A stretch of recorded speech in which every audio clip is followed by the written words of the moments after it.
All right, that'll work. Is it working? All right, Hey, there it goes. active record. 3, 2. Welcome back to Recorder on the Wall. I'm your Papa Abbott Pete, and we're covering the second book of Doomwyte. I'm Jero. I'm Katio. I'm Meadow. And we're here to say cheerio. Oh. Isn't that goodbye? That was a No, very it short could be hello. podcast. And introducing for the first time a new guest on the podcast, we have Braden. Hey, how's it going? Good. Well, Braden, since you're new, we do have to ask you our 2 requisite questions. What's your favorite book? Mossflower, probably. Good That was choice. the first one that I read. It's got, it's got everything that makes Redwall good. Fair enough. Yeah. And who is your least favorite hair, and is it Scarum? Yes. Would you like to know why it's Scarum or just Please. Here, have my soapbox. Anytime little too anyone tough. wants to explain why Scarum sucks, I am all for it. Indeed. No, just all the reasons you got, just the ultra selfishness. Stealing candy from literal children. Braden, other than that, what's been your experience with the series? How did you find it? Did you do all of the books, or did you do some of them, Oh etc.? God. So I started, God, 4th grade. That was, I think I'm in your guys' age group, so that was the mid '90s, 1997. Yay, I'm not the only old one around Oh, anymore. hey, we might be the same age. Right? And Yeah. I was I caught up to I remember when Lord Brocktree came out. I was waiting for it. Like, oh man, this is gonna be the best thing ever. And it kind of was, at least for someone like me. That was a good one. And yeah, right? Man, maybe that should be my favorite. Yeah, and then I just kept following them kind of loosely. I mean, I read all of them. I didn't keep up, in real time after that for, or say after like middle school. I didn't really keep up that much. This is the last book right now. Doomwyte is the last one I started. I think it was like my freshman year of college when it came out. And it just kind of fell by the wayside at the time. I remember being like, I've grown out of this. And now, well past 20s, I've definitely regressed.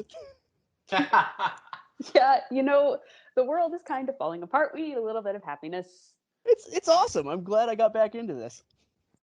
We all need our comfort food literature. I know, right? It's Yep, like, I would agree with that. for me, that's a nice big bowl of homemade mac and cheese and finish it off with, I don't know, brownie sundae or something like that. It's not healthy, but it tastes amazing. I would add a loaf of like warm, crusty bread to that. Yeah. Ooh. Just load up on the carbs. I'm glad I had a snack right before this. Yeah, me too. It's always a good idea to have a snack before reading a Redwall book or discussing a Redwall book. Indeed. Yep. Indeed. So, great. Let's go into Doomwyte 2. Braden, real quick. You said you started this book but didn't finish it. Long time ago, yeah. How much did you remember of it before you started it? For this? I probably got up to book 2, honestly. So I'm like, oh God, it's riddles. They're all just following riddles again. Oh my God. Lots of them. Yes. Lots and lots. But they never follow riddles in a Redwall book. What are you talking about? It's a totally original. Oh, Pomitical. Yeah, Jeremy. No.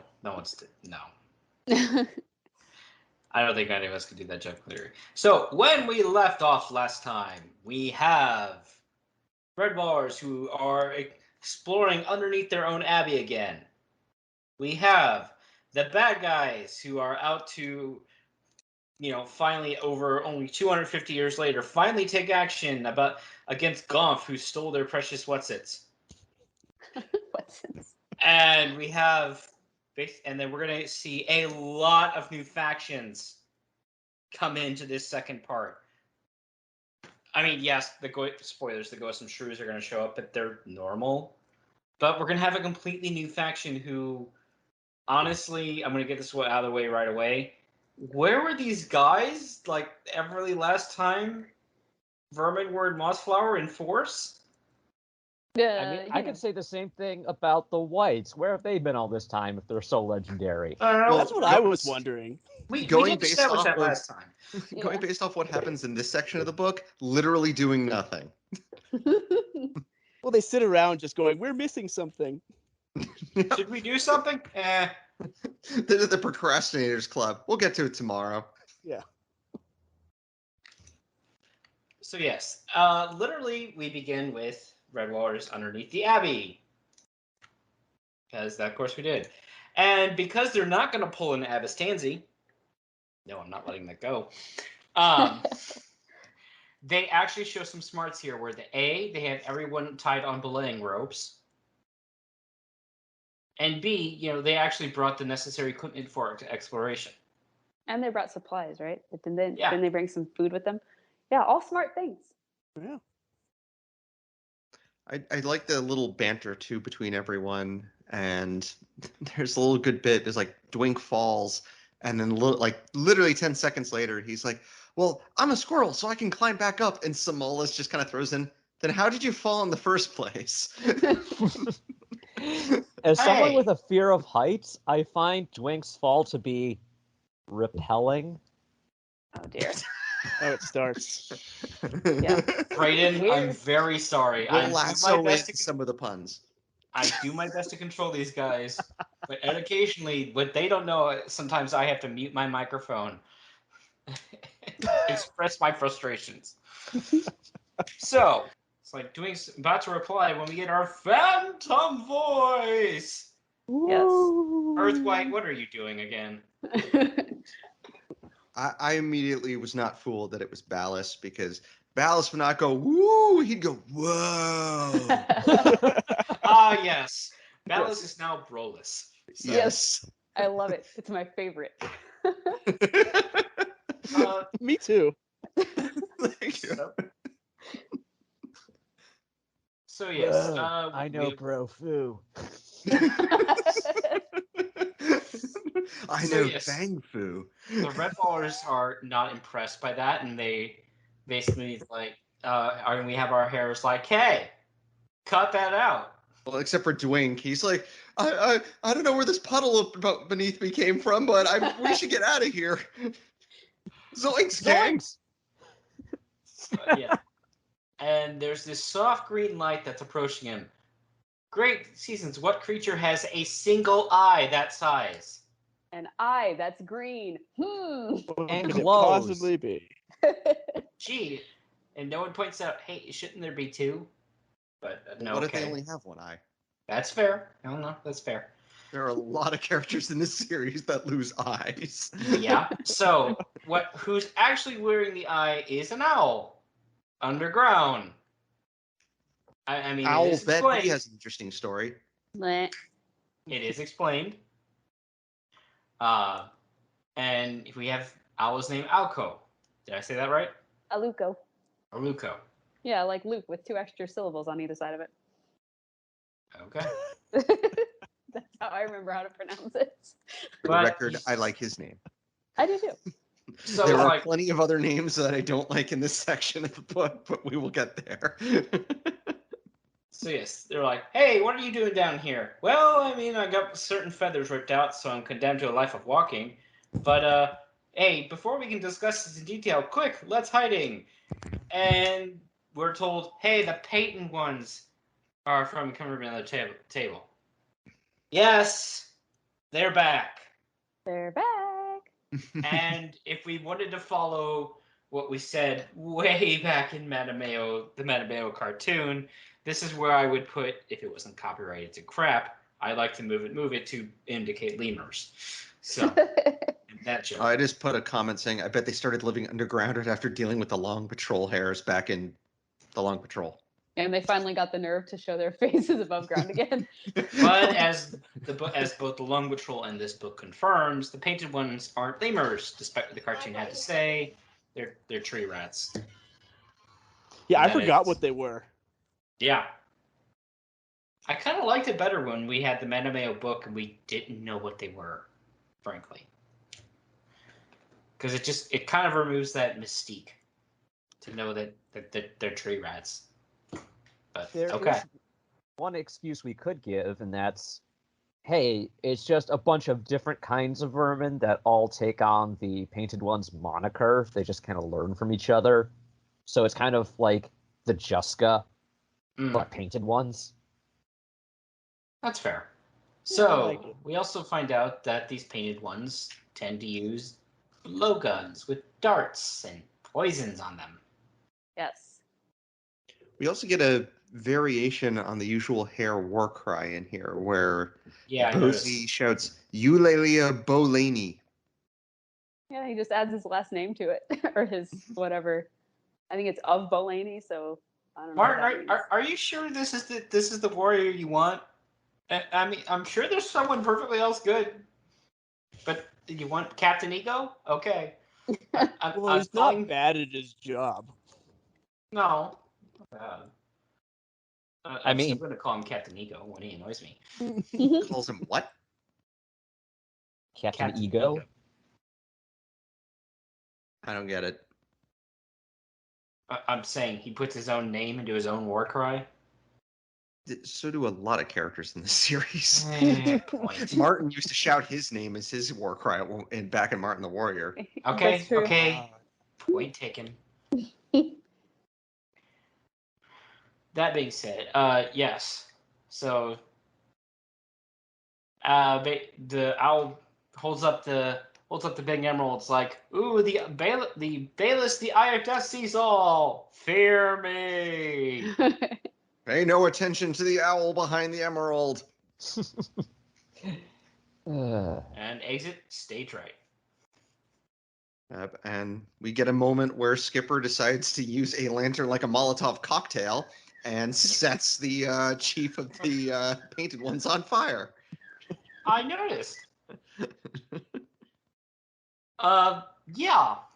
I'm sure that actually becomes a minor plot point later, because not only do several of them catch fire, so does their chieftain. Ouch. Yep.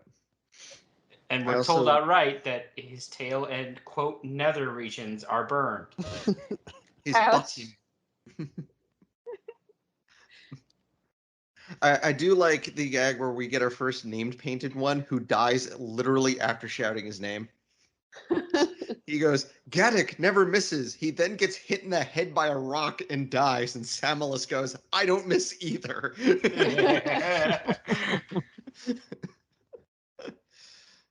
Well, we got a little fire under them. I can't pun? Okay. No, that just I wasn't mean- very good. I kind of liked it. Kinda.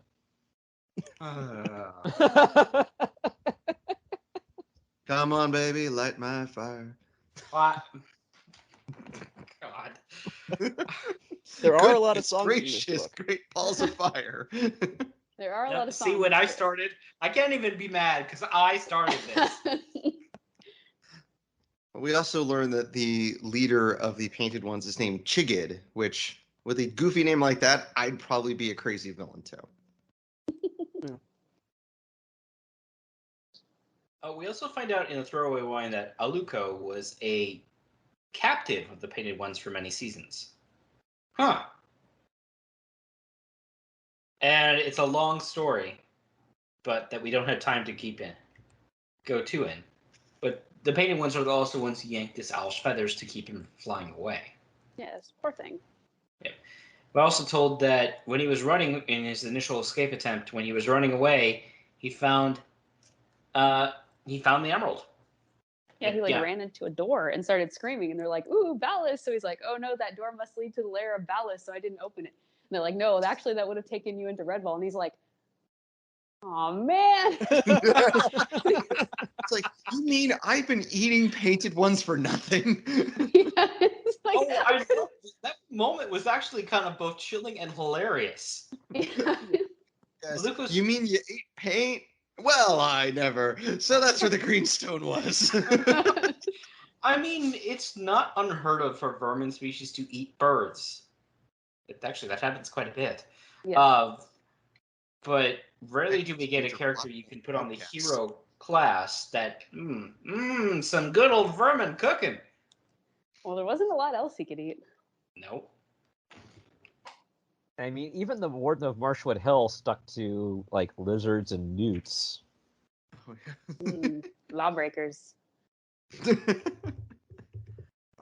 But now, so out of all the characters at the moment, Dwink really seems to be the one most upset by the fact that Bisky might be captured or dead. Or Yeah, the captured rest of and them, dead. there's some like, oh yeah, that's too bad. We'll get to it later. Yeah. There's a lot of that Just going that. on. Everyone else is like, we'll get to it eventually. Yeah, Dwink sure is a bright and shining ray of darkness. Also, he's an idiot.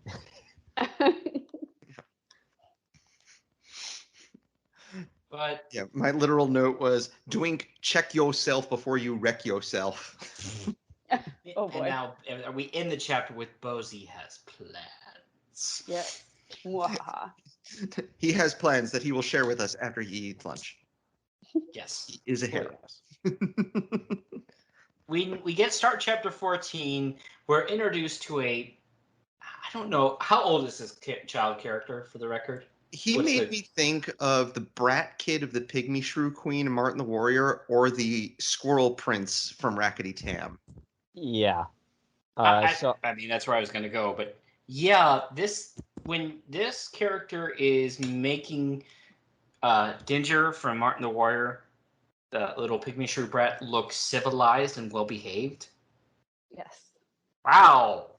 Yep. But it does say that when Bisky first like wakes up, he said there was a tree rat about the same age as himself. So that would make me think, since I always pictured Bisky like 12 or 13, or somewhere around there.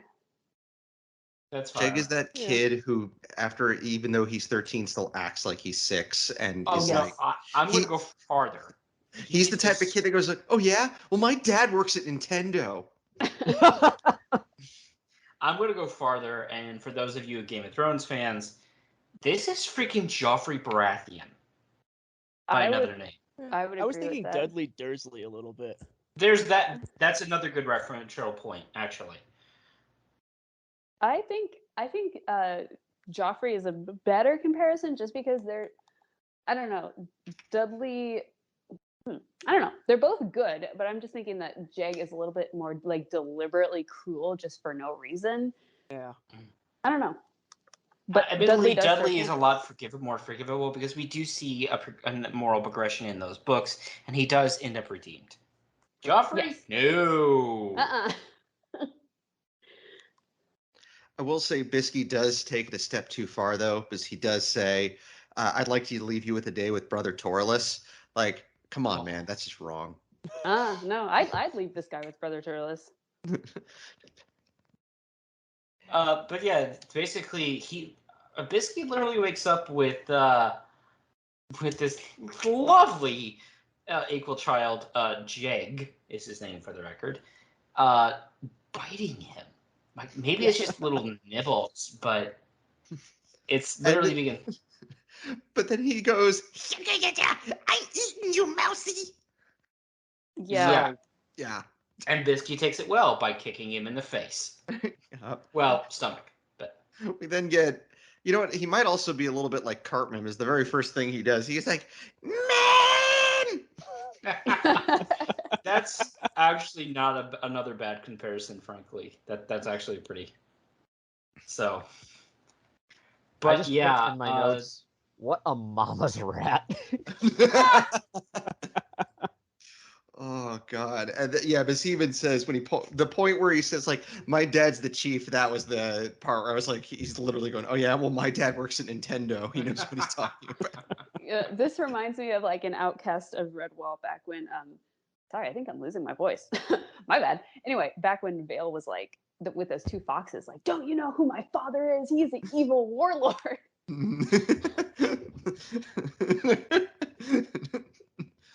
My dad who abandoned me will totally show you what for. Yeah.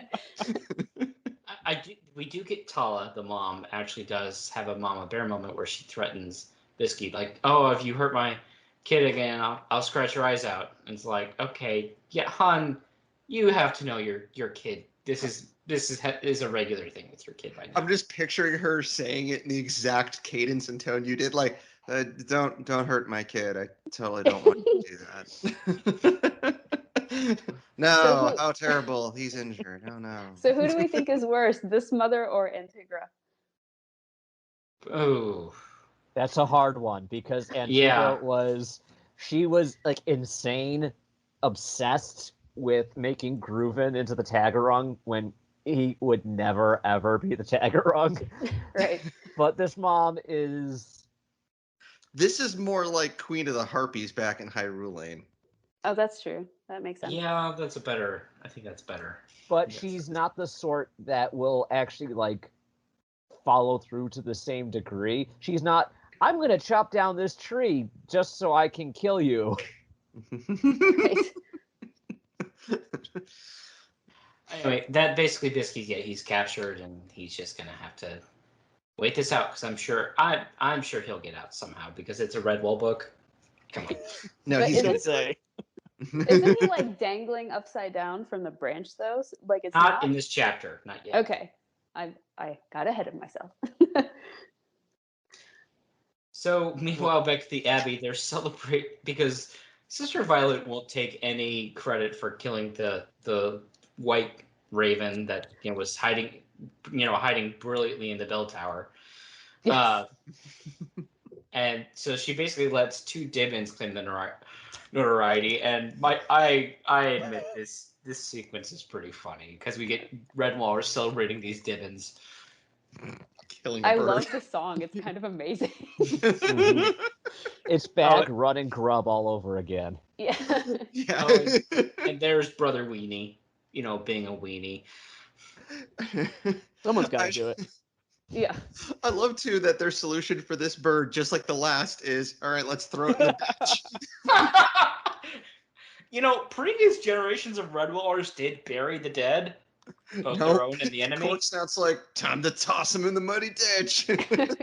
And I have that cartoon sound effect where they take the corpse to the door, and there's a sound of a boot, and you got that whistle sound of them flying through the air. Just. We also have the descendant of Mouse Babe from Bellmaker, Mouse Babe. It's a good family name. Yeah, it's a very tiny mouse babe. It's not just mouse babe; it's a very tiny mouse babe. That's his tiny's full the first name. My name is Mouse Babe. Very small Mouse Babe. Yes. Small is my middle name. Very. Is that named for your grandfather? His grandpa Harry? Yeah, his name was Very Big Mouse Babe. Oh gosh. So yes, we have the song that apparently Sister Violet is even more awesome because she helps these kids write a song celebrating the bird's death. Yeah. It's a very Dibbin song, especially in the audiobook. Yes. What it lacked in melody and meter, the song made up for in a raucous exuberance. And my exact note is, okay, this Mouse Babe is going to turn into a serial killer one day. He's now singing about the bird he accidentally helped kill. Oh, and Bayless is outside the Abbey in the ditch. Oh yeah. Yeah, Corpse now. Look behind you. Is this Friday the 13th at the Abbey? Come on. Yep, you got what I was doing. Actually, it's more like. Ah! Yeah, but yep. So Brolus has arrived at the Abbey to actually do something unlike all the other villains in this book so far, well, except for the painted ones. And he sees Corks and he's like, "Yo, Hedgehog, some October ale." I'm really thirsty. I think I'm gonna start with you. I mean, you're the cellar hog, right? Yeah, let's go down there. I'm totally not gonna bite in that vein on the back of your neck that's just calling to me. Wait, are you turning Brolus into a vampire?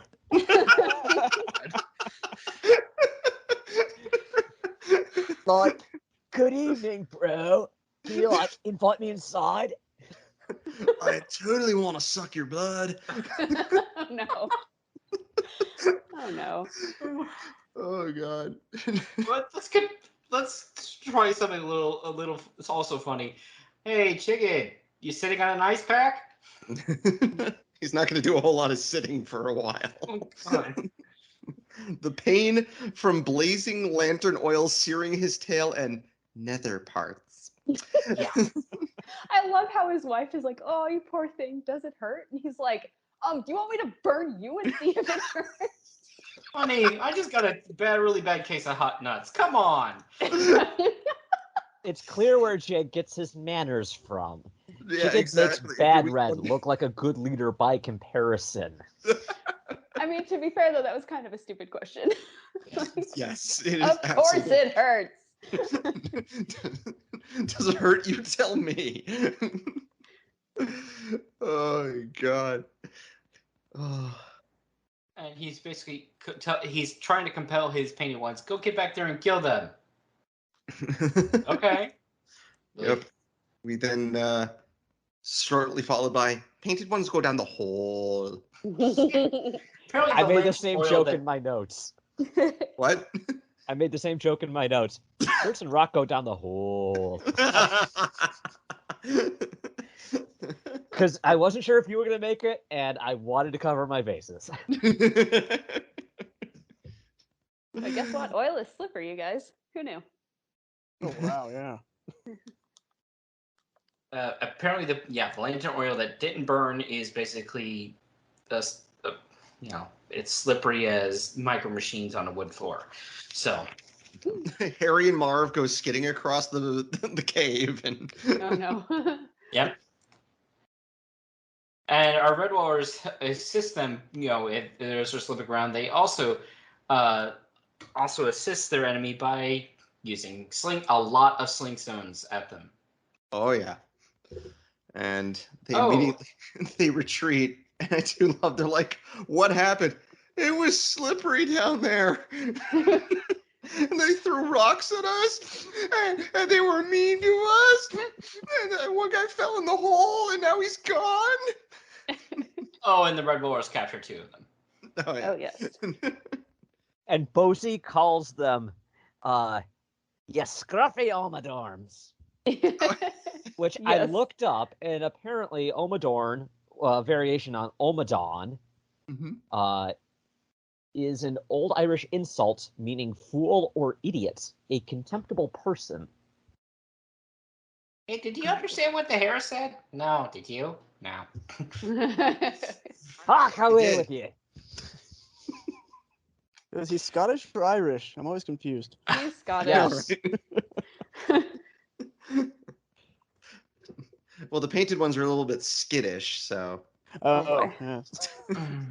So the Red Ballers basically trick the painted once again, not that it's hard, by basically playing up the snake is eating their 2 captured comrades. And apparently their comrades are totally playing along with this. Okay. And then Bosie literally threatens to dismember them and throw the pieces into the pit. Yes. That was kind of messed up. Now, my thing is, Bosie's, like, pretending to talk as Ballas. Mm-hmm. How are the painted ones this stupid? From Ballas, quote-unquote, going, "Ooh, I am Ballas, woohoo!" Very obviously owl to suddenly, "Ah, I am Ballas!" The painted ones are really stupid. Yeah. Yeah, that's kind of their MO. Also, Yeah. if he really wants to be like Ballas, he'd be Brosy. So I think Perfect. that was great. Also, I think with the echoes around, it gets a little bit more confusing to hear the tone of someone's voice. And also, I just don't think they care. They're just like, let's get out of here. I don't like this. Also, I have to point out, they could have kept the painted ones as hostage to trade for Bisky, who literally everyone but Dwink has forgotten existed. Oh, yeah. That's true. But maybe they're not important enough to trade. I mean, if they grab like the chief, that might be a different thing, like they did with what's his name in Long Patrol. I don't remember his name. It was very long and ridiculous. But the chief in Long Patrol. Shavakamala? Yeah, him. Oh, yeah, and they kept making fun of his name too. Yeah. But I don't think that they would trade a valuable hostage for a random painted 135 and 37. This is true. Oh no, now you're making me think this is 21 and 24 from Venture Brothers.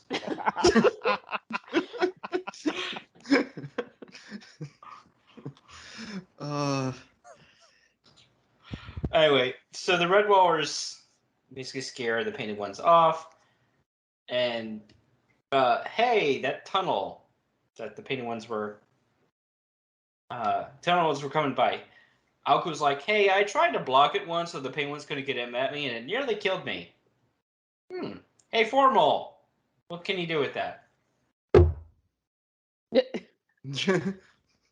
Oh, it's blocked up now, and for the record, they do let the 2 varmints run. I'm sure they'll be fine.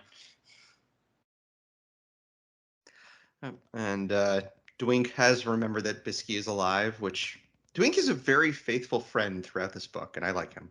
Yeah. He's also very doom and gloom and sees the bad side in everything. This Or is would true. that be Doomwyte and gloom? Doomwyte and Gloomwyte. They're brothers. Sounds like a sitcom. Mom always liked you best. Also, disclaimer, if I sound like really annoyed and mad, it's not me, it's my sinuses. Blame my sinuses. Then chapter 15, we go back to, oh, look, Bisky's still captured, and Jag is now throwing rocks at him, so that's great. Yeah, you know. But I do love his dig at Jag, though, where he goes, you couldn't hit water if you were standing up to your neck in a lake. Oh. Yes. The chapter art shows the 5-topped oak, the painted yeah, blah, blah, blah. I can talk. Words. English hard. Yes, speak good. But we see in the chapter art the 5-topped oak that the painted ones live in. And it reminds me of something out of like a Where's Waldo book or like the old Puzzle Mania highlights books. Where's Jago? Oh, no. Oh, God. Can you The little find scamp is Jag? hiding again. Can you find Can you him and bring him back to his mommy? Nah, don't want to. Actually, you're Good better answer. off not finding him. We then get to see a day in the life of the Painted Ones. Saturdays on. Actually, you're better off just not watching that. Yeah. I mean, Bad Narrated Red by and David Vitch. Attenborough. Come again? Narrated by David Attenborough. Yes. Bad Red and Vitch are looking down at Jag and just shaking their heads at how pathetic he is. I mean, even Junko understands how terrible Jag is, and Junko was an idiot. Junko was a lovable idiot. Yes, he was. And I can't remember which book it was where it said an especially stupid ferret or something like that. I think that was Mossflower. I know that because I just read that recently. Don't judge me. Court's very hard right now. Just been Okay, like, reading do you Redwall. think they'll just invite us in for tea? And he's like, oh, that'd be nice. Yeah. Do you think Queen Sarmina will be like, oh, you poor creatures, you look cold and hungry, come in for some breakfast? Yeah. Oh, yeah. And it said a particularly stupid ferret. Yes. Oh, God. And so, oh, gosh. Oh, yeah, he calls him Jagsy Wagsy. That's, yeah. So Jake's always like 99% of the time when prisoners are captured, they have such smart remarks to dish out at a moment's notice. And it's like, how are you guys doing that? Your head could literally get chopped off at any moment. If I was a prisoner, I'd just be like, please don't kill me, please don't kill me, please don't kill me. And they're just like saying Jagsy Wagsy. It's the principle of the thing. Yeah. True, but it is Bisky. Like, this is a guy that's lived in Redwall his whole life. Like, I totally get in Bellmaker with Mariel and Dandon and I can't remember the hare's name. But he Meldrum. was, huh? Meldrum? Meldrum, yeah. Like, the three of them, they were seasoned warriors and were just super tough. So they're like, we're just going to taunt him. Whereas Bisky, it's like, Dude, you got yelled at for getting in a pillow fight like 2 days ago. How are you this tough? I think it has to do more with the fact that he doesn't perceive Jeg as a threat beyond the fact that, Jeg is willing to inflict bodily harm on him.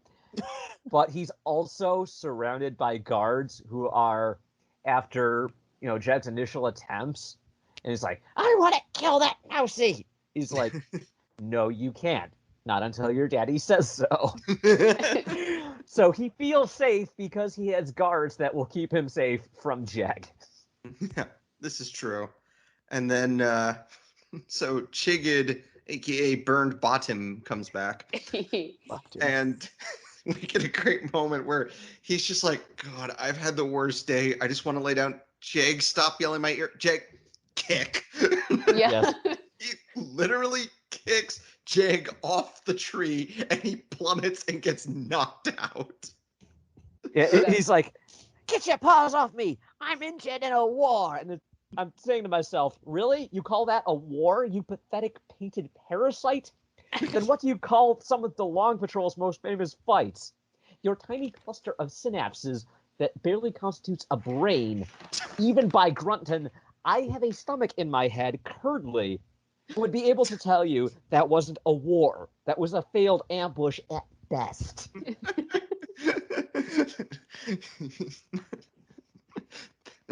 This are your definition of war brought to you by. Yeah.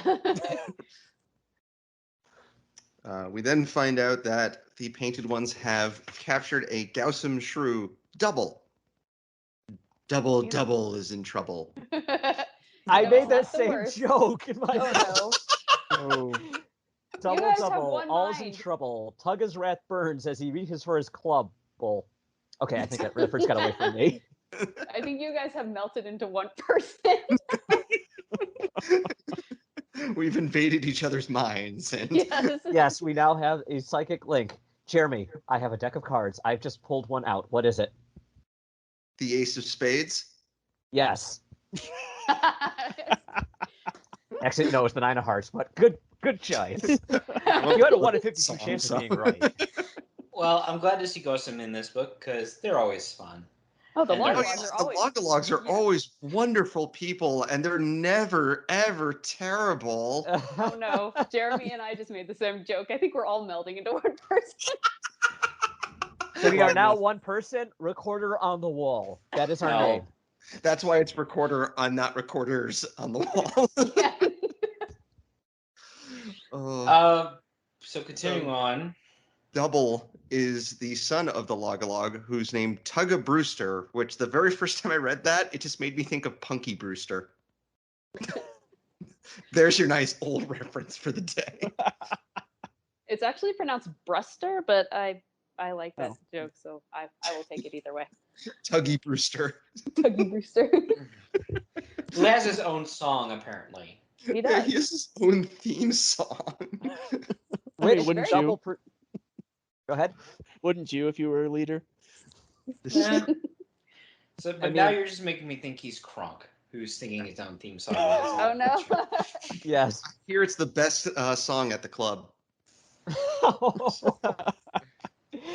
Okay, so Doubles has father issues. Yeah. He's singing his dad's theme song. I mean, That it's is very about that. Yeah, I catchy didn't think about that. song. That's pretty. And not only that, you find yourself captured and strung up in to a large tree branch. Do you A, keep your mouth shut? B, communicate with your fellow prisoner in hushed voices? C, sing out like you aren't a prisoner in a song about your dad, who you hate? Or D, do the hokey pokey? See, clearly. And then you turn yourself about. Well, I mean, because that's what it's all about.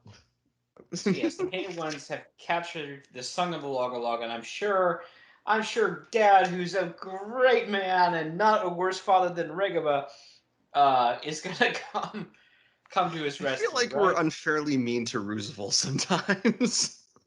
Well, he was unfairly mean to Danflower, so... Yes. I mean, he This did is have true, an arc. but like he at least he understood that he was doing a bad job. Like, Yeah. you know. See, okay. I understand that he had an arc, and I appreciate his arc. However, in the first book, he was a really bad father. I'm not willing to let him off the hook for that completely. Now, At least he's better than Farrago, where he told his entire crew, like, look, Klitsch, don't kill him because I'll totally do it if he tries betraying me. Yes.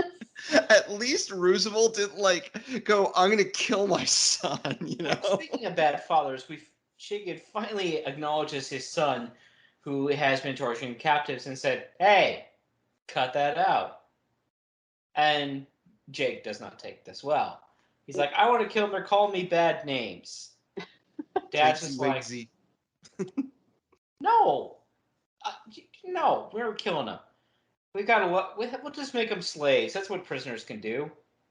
It's so funny because he's like, "They're my prisoners. I get to decide."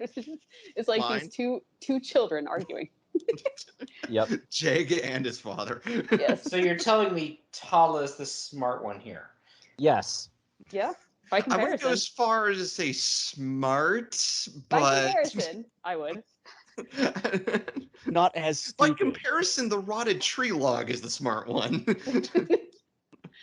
Yeah. I mean, I basically put in my notes, "Wah, I'm a spoiled brat. I have thin skin because my parents couldn't bother to raise me right." Wah. Jag, probably. Bit meme.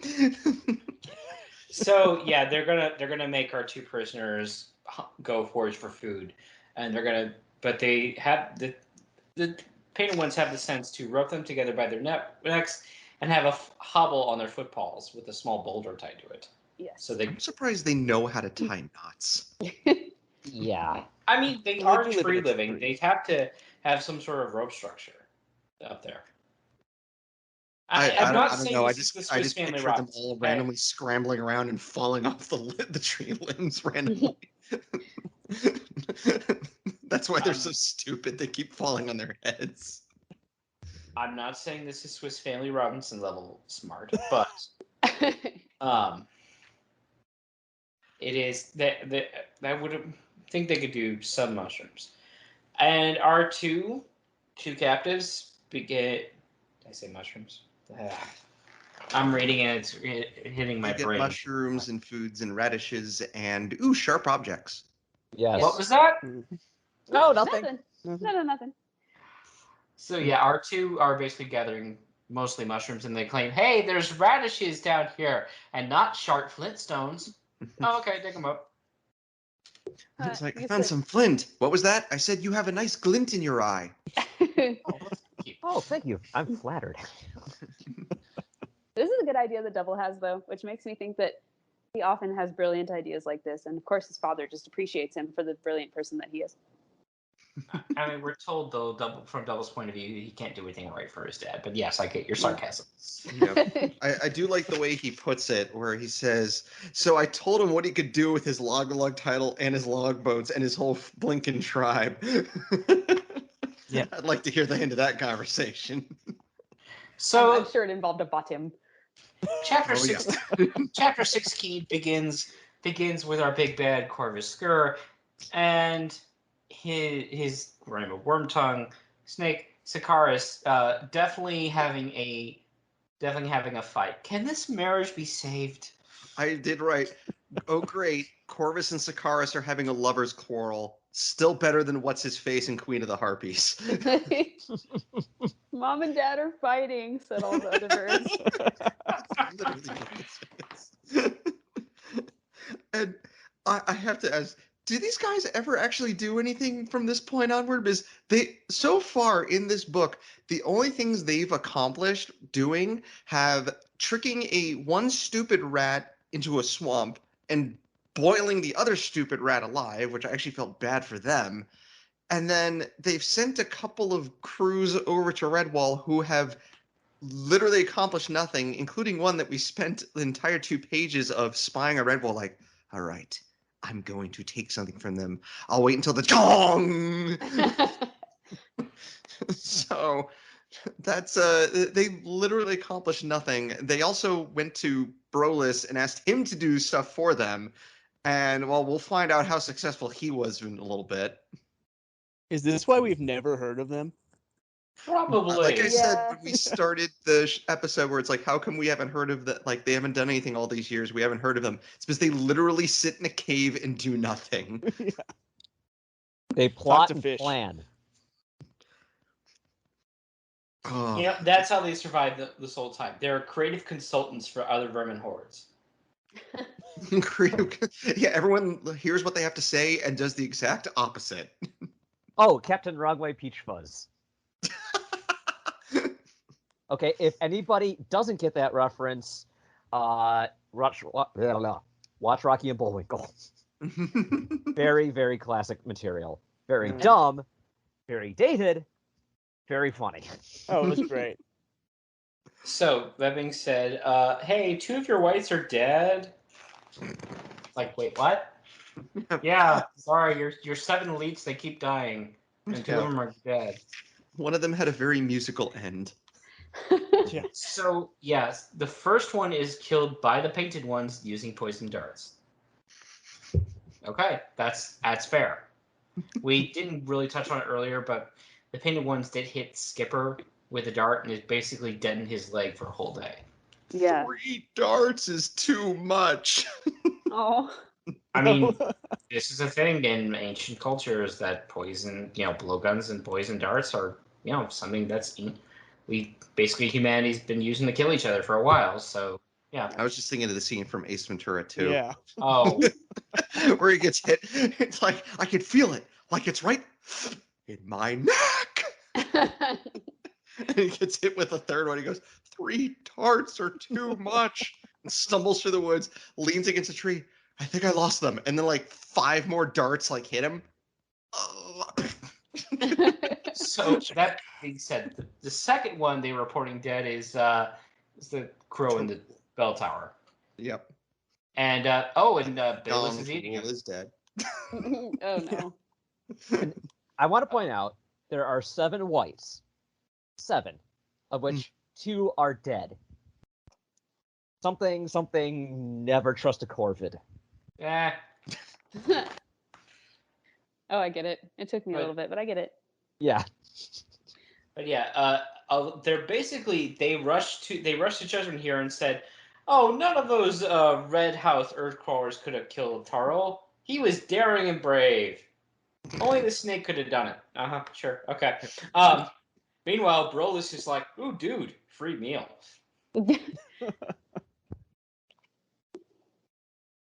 And Corvus also is having a hard time of keeping his birds in line as he's yelling at them and then realizes that they outnumber him and they're all just glaring at him. He's like, Yeah. I'm going to go back inside the cave now. Not because I'm afraid of you.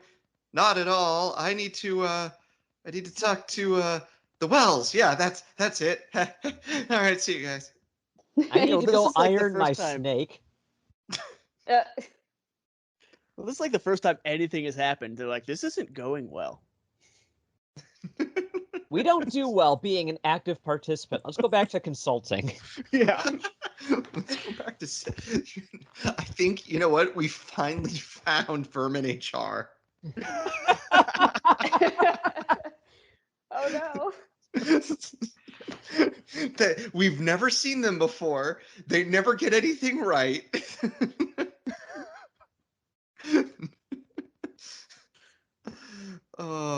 Things are not getting better for vermin everywhere. Nope.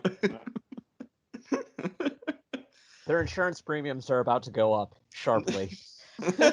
Meanwhile, our mysterious Dark Watcher, the I am the Night, is still just keeping an eye on them. Okay. Mysterious beast is mysterious. Indeed. I think I put that in my notes as well. Thank God. I'm gonna have to start a counter gag for that. Oh my god.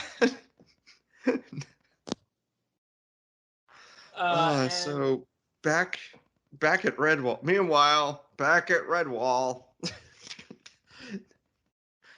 Torless, who's been Mr. Grumpy Frump the entire book, outside of Dwing, is the only one that seems to care that Bisky is missing. Yes. Yeah, like we'll get to it. We're hungry.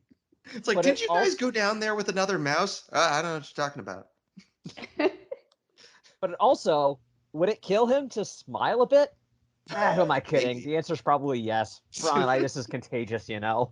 Yes. Torless is like, smile? You mean frowning when you're upside down? Yeah, we'll go with that. So, and apparently Cork Snout comes back and he is, well, he's going to be the butt of the few jokes here. Oh no. But Oh. I get the point. Yep. The adder subtracted some of Corksnout's spikes, multiplying his pain and dividing the villain's unity. Apologies for the tangent. I had an angle on things to come, but we can circle back to that later. You know what, Matthias? Take That joke equals awesome. And I mean, that's only a percentage of the puns I could have added. I get your decimal point, though. Yes. Oh. Sorry, Braden. This is the podcast. No, you are not. I work in a math-based profession, so I find this especially funny. Oh, sure. Oh God. My face hurts. So, Cork Snout apparently has been attacked by Brolus, and Headbutt. here's the thing, Literally. Bayless, because I'm only going to do the Brolus thing once. Actually, I think it's pronounced Dallas. It is. Balas. Oh. Balas basically hit him hard enough to not only A, detach some of the spikes into Bayless himself, which we will get to. Oh yeah. B, and do enough force to shove those spikes back into Cork Snout. Ow. Yeah. Oof. Yeah, so, and here's the thing. This isn't porcupine spines. Or, a hedgehog's spikes are not designed to break off like this. And They're I thought basically- ingrown nails were bad. Oh yeah. Uh-huh. Yeah.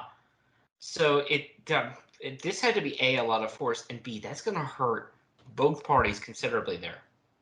Yes. We'll find out, but yeah, Yeah. I do And- like. Yeah. I do like the fact that Torless, we get, despite how much of a grumpy frump he is very good at his job and is very good at remaining calm, despite the fact that Cork Snout is going ballistic right now. Yeah, he just very calmly explains, like, the snake couldn't have bitten you if his mouth was already full of dead bird. So. And he's also like, hey, if you stop jumping around and panicking so much, the more you move.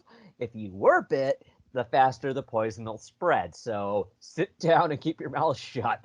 It's like, what does keeping my mouth shut do? It annoys me less. So But yeah, they're gonna have to heal him, but he's gonna be okay. Hey, what happened to the other guy? Oh, I'm sure we'll find out, right? Oh yeah. Well, we actually literally find out in the next section.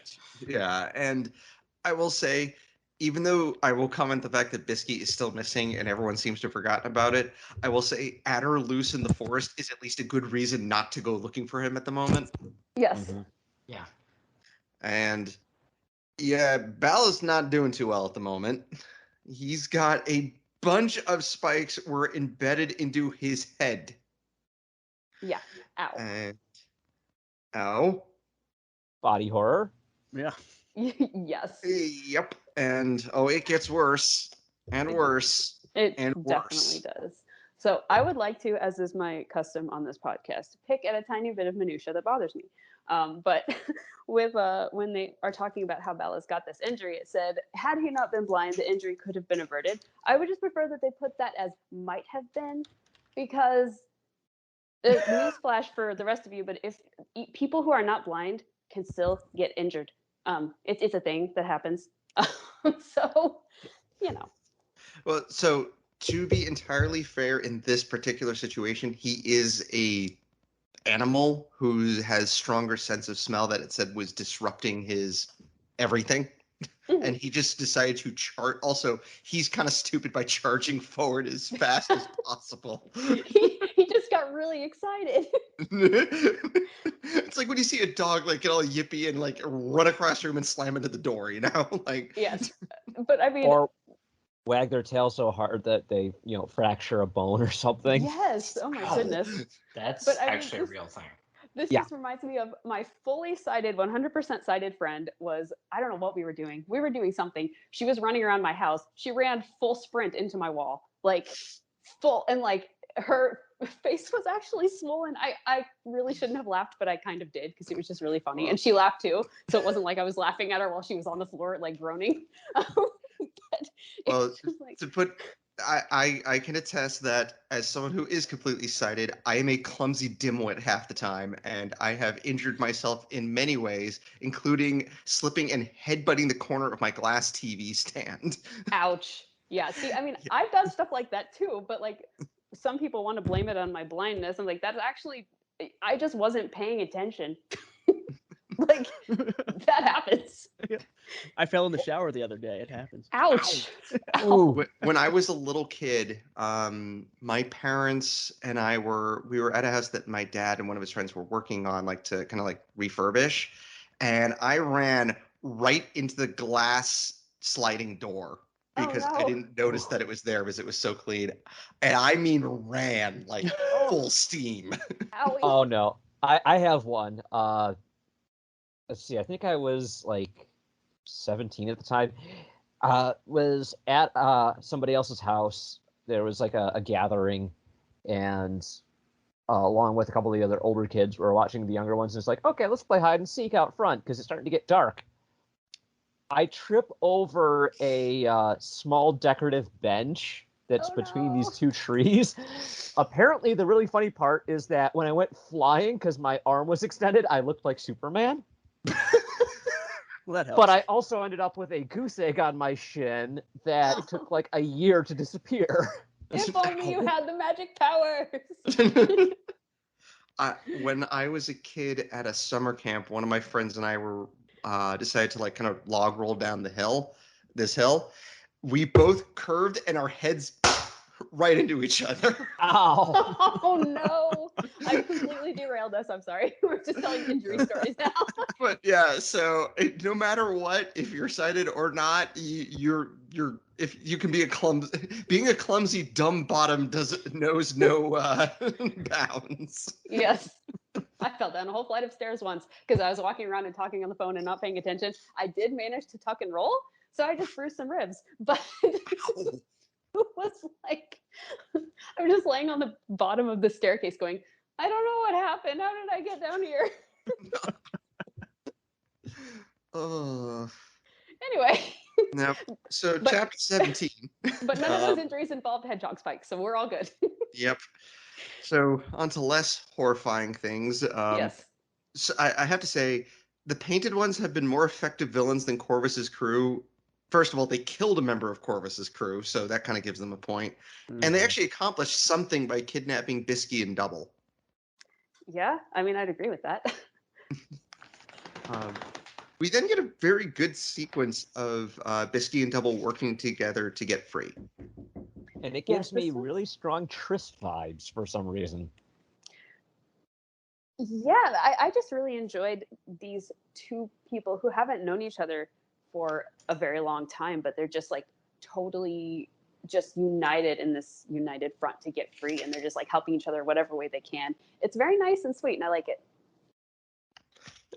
Yeah, it's very good. Like just how they're able to work together and like catch the little piece of flint, and as they eventually have freed themselves, I Double's like, I see Jig, I must kill, and Bisky's like, no, we need to escape first, and he's like, you one day, you. Yes, this is a very Gaussum thing to do. And then Bisky's like, come on, we gotta go. I'm sure if he had his rapier, he would have licked the blade, like we have Yes. seen in many books past. Because for some reason, Gaussum plus licking blade equals, yeah, I'm a tough guy, so what? want to fight about it.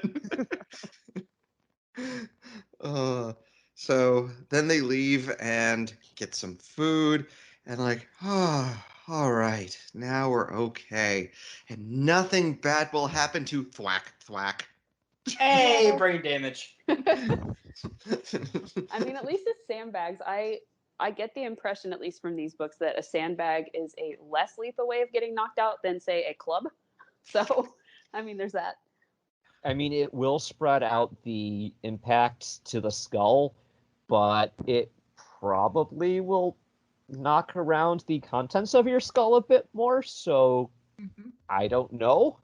That's a little CTE among friends. Oh yeah.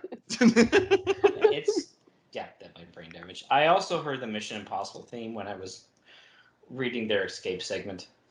So, Yes. what can I say? So then, chapter 18, honey chestnut and hazelnut pancakes sound like the greatest thing ever. Yeah, I want those. Right? Give Good them. thing you ate before the podcast. Yeah. I'm gonna be making dinner right after we finish. And the chapter art, Tug of Ruster is a very unpleasant fellow to look at.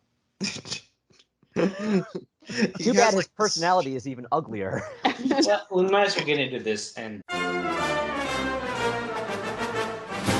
How anthropomorphic are they?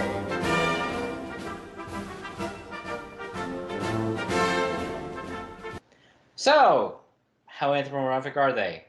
Just on chapter art alone, very. I mean, I almost don't even need to bring up this segment anymore because literally, Brian at this point has stopped being coy about the difference between feral and anthropomorphic, and it's straight anthro.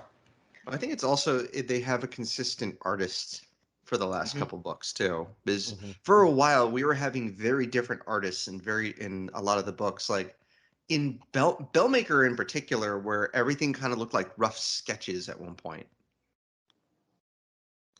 So I think they just have the same artist, and that's why, and like their interpretation of it in each one is going to be the same now. So can I ask a question besides the question that I just asked? You may ask many questions. I don't know. Okay. Can you?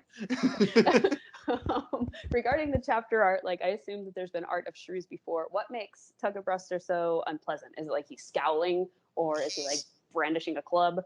He is looks like brandishing a club. Rumpelstiltskin. He has a very long, scraggly beard.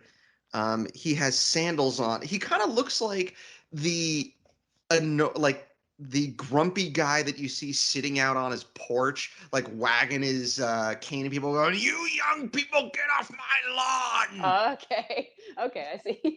Yeah, he's got kind of like this scowl on his face that's rather unpleasant. Oh, and he's wearing like a kilt type like skirt like thing around his waist. And he's got Does he got have a this man ugly bun? tank top man on too. Yeah, like he's wearing what is like a Red Bull equivalent of a wife beater. Yeah. It really is. Yeah. I mean, we never. He looks hear like of he Devil's just got his mother, truck so- stuck in the mud and is really pissed off. I mean, we never hear of Devil's mother, so she probably left because she got tired of him. Yeah, I will say I immediately hate Tug of Bruster. Torless is a joy compared to this guy. I take back most of what I've said about him up to this point. Some of most of. Some of most. And I'll consider the rest if, he can somehow redeem himself. But if he continues to be a killjoy... Oh, God. No I spoilers. I wrote that Tugga is lucky that Krega isn't in this book. Oh boy. Oh, she would have brooked absolutely none of this. No. Oh, he would have gone flying over the trees. Oh, that iron club bent around his neck into a collar. Oh, yeah. Yeah, and it seems like the rest of the Gaussum are just like, being their usual selves. Like when they're at the gate of Redwall, everyone's like, "Oh yeah, we want to go down. We want to go sit and eat." Just being friendly. But Tug of Ruster's just being very the opposite. Yeah. Yeah, like he's belligerent. He refers to Skipper as River Dog, which is usually something said by the villains. Yes. Mm-hmm. I mean, this kind of struck me at first, like, hey, Doomwyte the Ghostum and the Mossflower Holt have a very good working relationship. They may do their things their own way, but they know they can call on each other for in times of need. For example, Hyrule. Right. Mhm.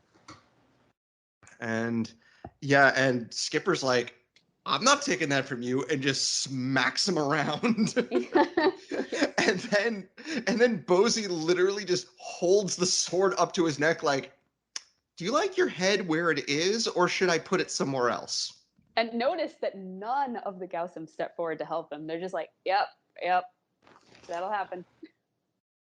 Notice how And- even the abbot is like just kind of letting this go. Yeah, he Yeah. doesn't step in.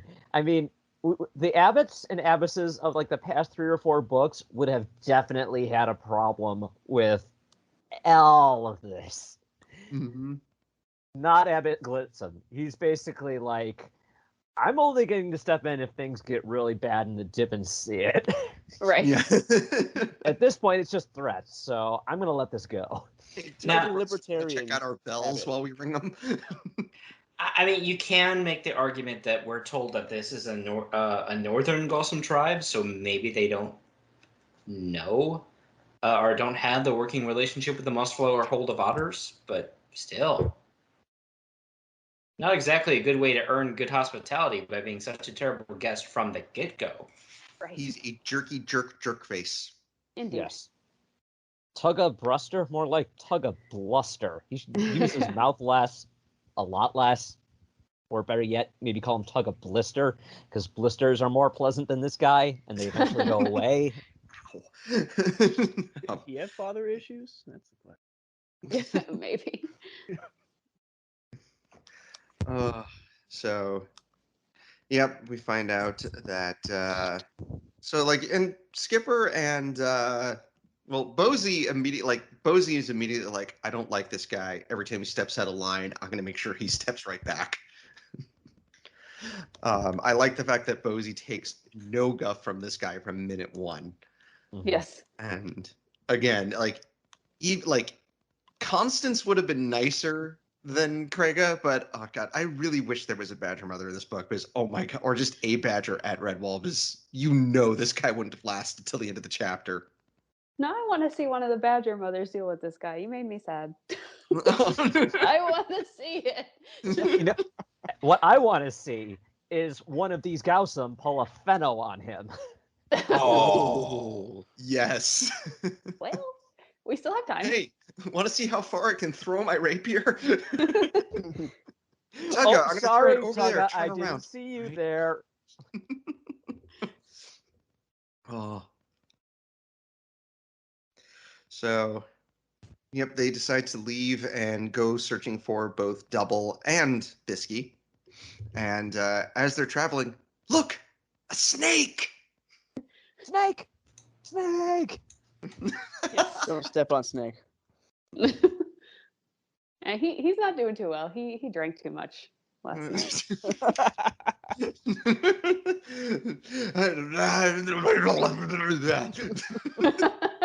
night. That's Torla, or not Torla's palace now. He's French frying when he should have pizzaed. Oh god! And it says Samuelus is just watching. It says fascinated. Like that's not the word I would use. Yeah. But He's just I one of don't those- think we would agree with most of his decisions, because he doesn't like strawberry fizz and he prefers cold mint tea. So I don't know. Is there any helping this guy? I'm not sure. I do like how the Gaussum are. It's sort of like a through line in the series that they're afraid of snakes, and some of them overcome that fear, but generally they're afraid of snakes. So right now they're all kind of like snakes. They heard what happened to a couple of the ones back in the original Redwall book. Yes. So to put this in perspective, so for those who don't know, snakes don't have appendages; they're just one long thing. So he can't be like, Wow. yeah, Palace is unable to remove these spikes from his head. So his solution to this is to bash his head against random trees and rocks and things. This goes as well as you would think. He dislodges a couple, but also jams a few of them straight into his brain, so that works great for him. Yep, that just goes very well. Yeah. So like I get a headache reading this part. This reminds me of a much more lighthearted story, but I got my dog one of those puzzle toys that you like, it's like a cube, and if you knock it around, food comes out. And then that one time she just got so frustrated at it that she just banged it against the ground really hard until all the food came out. Nice. Like, well, that's one way to do it, I guess. So Ballas is doing that with his head, and food is not coming out, but I'm assuming a lot of blood is. Yeah. And I like Samuelus just goes, see, you never know what you'll run into at night in these woodlands. Yes. Mm-hmm. That's the Red Bull version of, well, that's happening right now. Mm-hmm. That's a thing.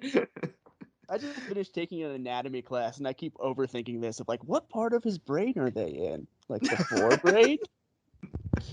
Can you still smell okay?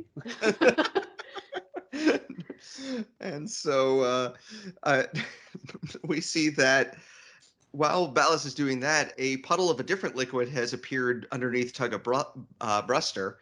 Yep. Yep. And he's not too happy right now. And I do like Bosie's like, that's not too good. I'd wager old Torless would laugh himself into next season if he get his big bony scissors to work on that one. Even Torless would look at that and be like, I'm out. Yeah. Nope, going to bed. Don't care. Well, he'd be down for an autopsy at least, I think. This is true, yeah. It's like, but brother, aren't you supposed to heal everyone who's in need? I don't care. For science. Yep, he is in need, but so am I. Not to die by getting near him. Oh, so it's not the Hippocratic Oath, it's the Hypocritic Oath. I will heal any creature in need, as long as that creature is not a psychotic adder that is thrashing around wildly and bashing its head into things. Seems logical to me. Yep. Hey, but he's willing to tell us that this plot of this random birds want to attack Redwall. Nope. Like, nope. I am not helping that nope rope. Nope. And so, they actually flat out say to Tugga-Bruster, no chieftain should be seen blubbering and cowering in front of his own clan beasts. Get a grip on yourself before I box your ears. They just have had And it all with of a this sudden, guy. he's up and about, and Skipper goes, back to his usual modish shyness, ain't he? I mean, it takes most people in a Redwall book, like, at least several chapters to, get to the point where they're like, yeah, I'm over this. It's only been, like, a chapter, and everybody's already over Tugga-Bruster. Yep. I feel like we were over him before we even met him, just from hearing double stories. Like, yeah, like even Scarum took a little bit before I was like, all right, I'm done with this guy. Mm-hmm.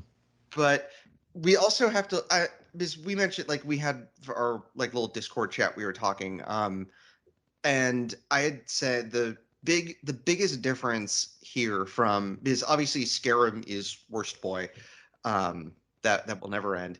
The difference between Scarum and Tugga-Bruster, we were supposed to like Scarum. Yeah. It was very based on, like, obviously based on the character himself. Yeah, he was a rotten, horrible, selfish bugger. But the way the story was structured, we were supposed to find him charming. Mm-hmm. Whereas with Tugga-Bruster, it's very clear from the way the story is structured that we're not supposed to like him at all. Right. Congratulations, Brian. It worked. It Didn't even did. meet him yet, and we already hated him. That's some kind of record. Yeah. Like, I've hated villains in longer stretches of time than it's taken me to dislike Tugga-Bruster.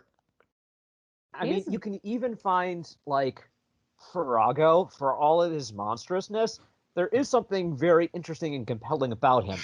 There is nothing interesting or compelling about Tugga-Blister. Yes. Yeah. Like, even Verdaga Green Eyes, who had basically enslaved woodland creatures to give him food and like protection. Basically, he was like the mob with protection money and stuff with them. Like, even he was lenient to a degree. So it's like even Verdaga Green Eyes was a better person than Tugabruster. Yes, but I think it was time though. Like I bet Jake's was kind of like ruminating. Like, you know what I've never done before? An evil Logalog. I should probably do one at some point. I should make him really bad though. I feel like he overcorrected. And I have been randomly building to this throughout the podcast. If you listen back to random shows, I'll say like, we've never had a bad Logalog, or Logalogs are always great. Mhm. You That knew was this was coming. Huh? You knew this was coming then. Exactly. That was a direct reference to this guy, which I will say it has been I think about 6 years since I originally read this. I did not remember him being this bad right away. I remembered him being bad, and I remembered some of what like happens later, but I did not remember him being intolerable like right off the bat. Yep. But, yeah. Well, I appreciate it a little bit in that like there's a little nuance to, you know, good characters and bad characters on like each side of the vermin scale. It's just, you know, now we're just gonna have a bad shrew. You know, I can live with it. Yeah, I mean, I'm not against like turning the what's it called, status quo on its head for certain things, because we've had quote unquote like good vermin in the past. Yeah. Like Blaggett, of course, was just a lovable guy. Romska And was lovable, but didn't want anyone to know it. yeah, Romska was the bad bottom with a heart of gold. Yes. I actually have something I was saving for later, but I guess I'll bring it up now. We've talked a lot in the past about the whole Woodlanders good versus vermin bad relationship. And we see the painted ones as cowards. And because we're going to get there in short order anyway, bad guys fight, win, beat painted ones. Okay. Mm-hmm. They are cowardly. The chapter calls them out as, you know, basically not having any capacity to, you know, fight in pitched open combat. They use shock tactics because that's literally all they can manage. Cowardice is something I personally am familiar with, as I'm like the last person you would assume to be a risk taker of any sort. My first grade teacher outright told my parents, I'm not a risk taker. I was in first grade. I was 6 years old, and it was already that obvious. So I got a little bit of insight into this. It's, for me personally, I don't like risk. I don't like going into actions that could have potentially negative consequences associated with failure or making too many mistakes. I can't help it, just part of who I am. I will admit, too, in my youth, there were a few times where I leaned into that part of myself, mostly to avoid things that I didn't want to do. But then contrast that against the painted ones, who, the way that they fight, it's not just to avoid risks to themselves, to avoid like negative consequences. They're doing it in such a way to avoid any kind of effort themselves. They're trying to get as much stuff as they can for as little effort on their part as possible. We saw that with them leading Bisky and Double out to forage food for them so they didn't have to do it themselves. Yeah. So, oh, sorry. Go ahead. Almost done. What separates them from the Redwallers? Redwallers are willing to do for others, even without getting anything in return. Virtuous behavior contrasted against selfish behavior. So when you look at some of the morally gray characters that we've had, you know, Romska, Blaggett, etc., they're great because they aren't entirely self-seeking. They're not in it just for themselves. And then, of course, you contrast that with Tug of Blister, who's selfish, mean, unwilling to cooperate without being coerced, and vengeful to a fault. He's just a bad dude no one likes. But, you know, we've already soapboxed about that. So yeah, even the two were they weasels in Salamandastron, the ones that legitimately accidentally killed someone, like they were like having a good time at Redwall and were pretty much harmless. What they did was a complete accident, and I mean, obviously one of them had dried itch fever, but you know, Yeah. I mean, that Oh, was the Stoats. Yeah. the Stoats. That was it. Yeah. They still would have been tried for manslaughter, though. This is true. I mean, mouse slaughter. Mouse slaughter.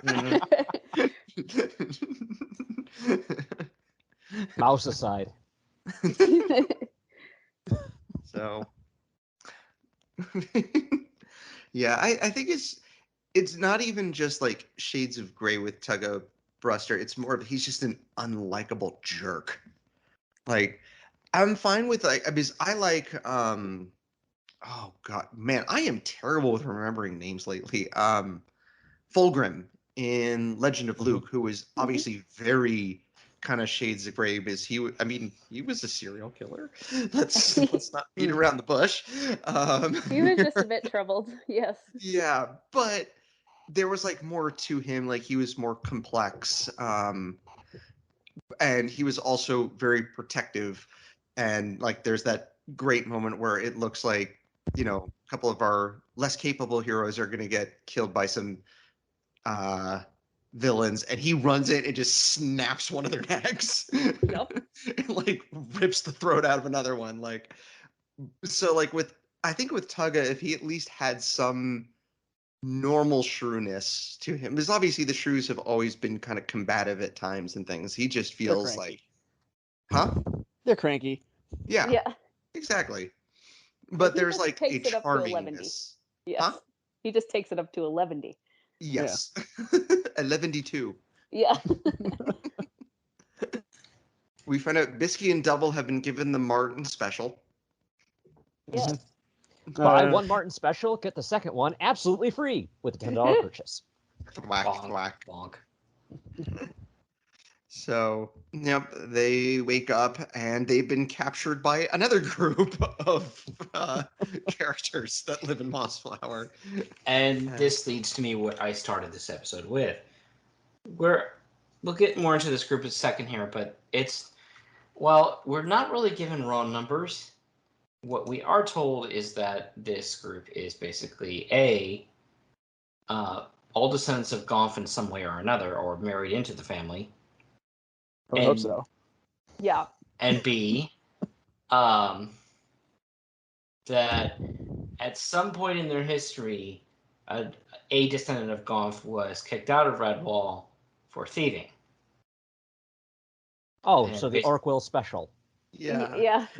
I just was like, kicked out for stealing. Didn't we already get that in the last book? Just warn the Abbey of trouble and they'll let you back in. So, yeah. Where were you guys when Clooney was doing his thing? Smacking each other with sandbags, apparently. Yeah. And this is the point in my notes where, so as we've gone through this series, everyone has heard me randomly just be like, oh god, some of these names are goofy and things like that. This is goofy, dumb name overload. I don't even... Gobbo, Bumbo, Tingo, Nako, Spingo, Frago. What-o? The hell-o? I'm only going to say this once. You would not believe how tempted I was to turn the rest of this episode into Marx Brothers jokes. Oh, sure. Oh, I won't, but I have to get this out of the way. It's like it's like this program is performed an illegal operation. It must be shut down. Good. Maybe he won't pun as much. No, Jerry that Brain program's still up and running. 32.exe has stopped working. Abort, retry, fail. Commentary.exe has reached a critical failure. I did make the Fraggo Rock joke. Oh, jeez. Oh God. So yeah, it's also I do think Gabo, Bumbo, and Tingo sounds like a comedy troupe. It definitely does. I do, despite her ridiculous name, I do kind of like Spingo though. Mm-hmm. She Oh, is adorable. That is all. I like Spingo as a character. She needs a better name. Jeez. So they, oh God. So they're called the Gonflins. Gonfalins? Gonfalons, yeah. Yep. And so they say that we're the descendants of Gonf. And when Bisky tells them, like, well, he says that Gonf's wife was Columbine. And so Nako, the leader of these shrews, is like, oh, call me next daughter Columbine or Compolino. Cumbalino. Yeah, it's hilarious, and it's just like a step or two away from Columbo, which I find hilarious. How do you not know the wife of your major historical figure? They're not very smart. Yes. Also, this is Redwall. Nobody ever remembers anything. Yeah, they don't even have a written record, much less a library that they stopped using. Yes, I'm still angry. The Gonfalons go into the library. Oh no. Oh, Matthias, put the knife down. Put the knife down. I'm telepathically sending Jeremy death threats. It's not working. Librario. So Matthias has lost it. That's literally, there's not much else to say about chapter 19, really. Well, we also have the leader Nako's son, Tingo, who is another impulsively angry character on top of Jagged Tugga. So, how many are we going to get this book? I found myself wondering, are these guys supposed to be like gypsies? Like, are we allowed to say that anymore? I mean, Romani.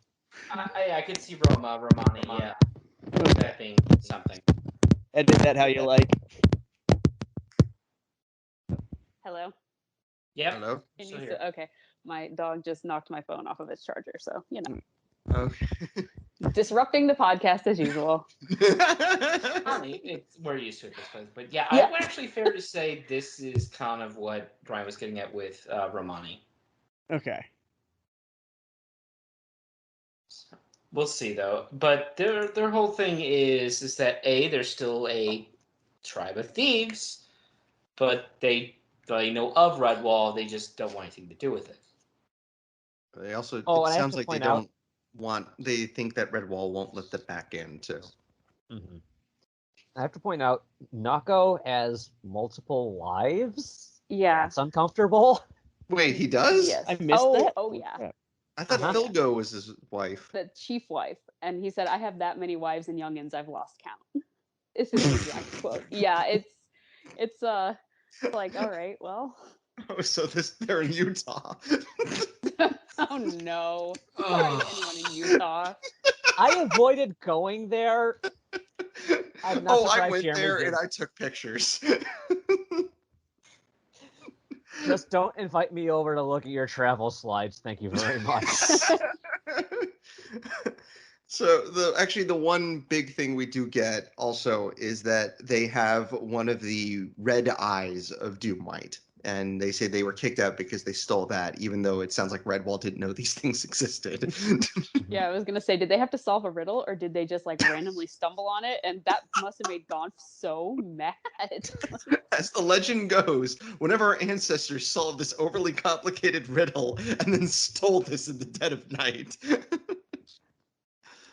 Oh, and there's also a song. Smingo sings a song about the Gonfalon being, well, Gonfalon.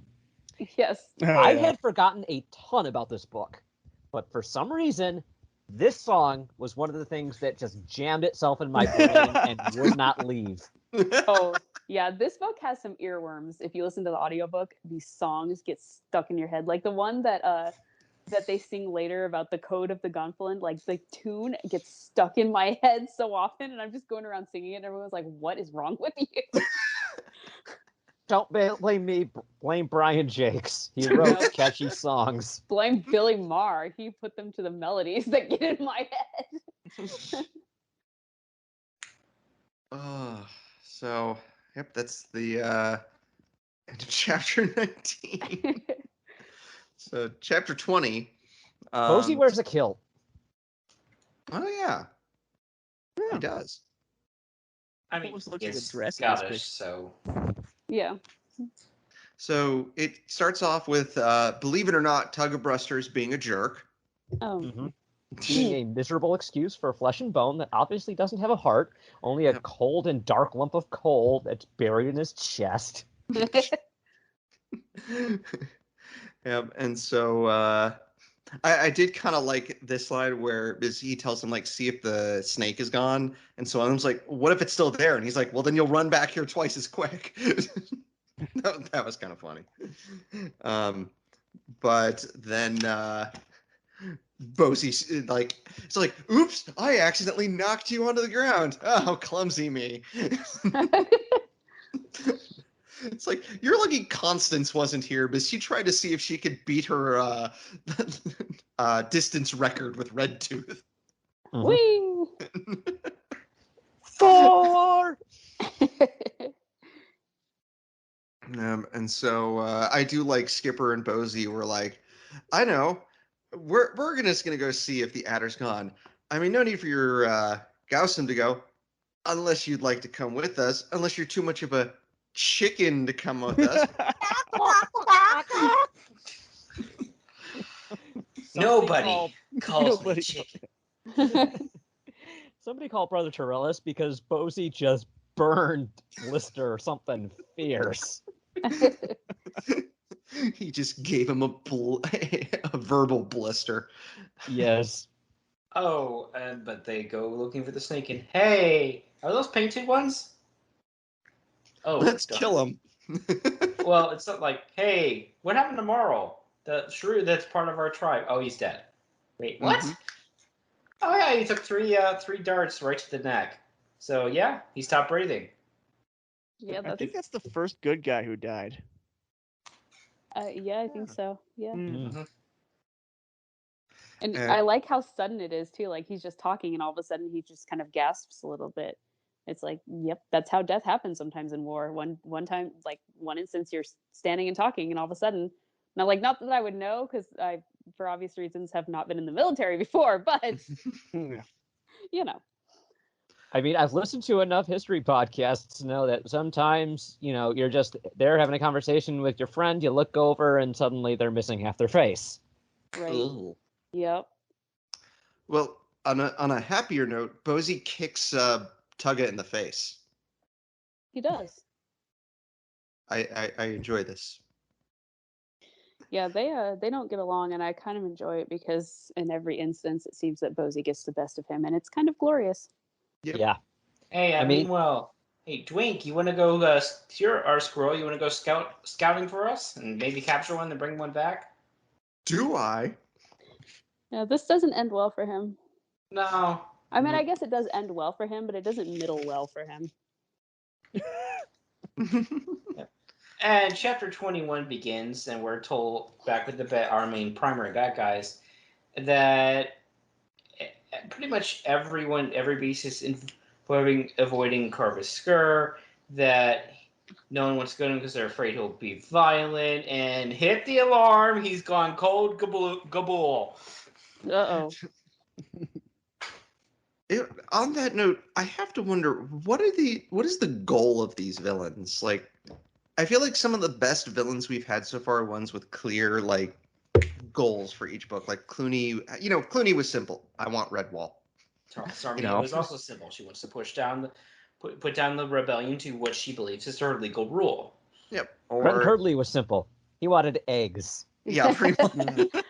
Or Badrang, who's like, I don't need to go take over a fortress. I'm just gonna make my own and then get all these sea rats to go get more stuff for me. And Gabul's plan was.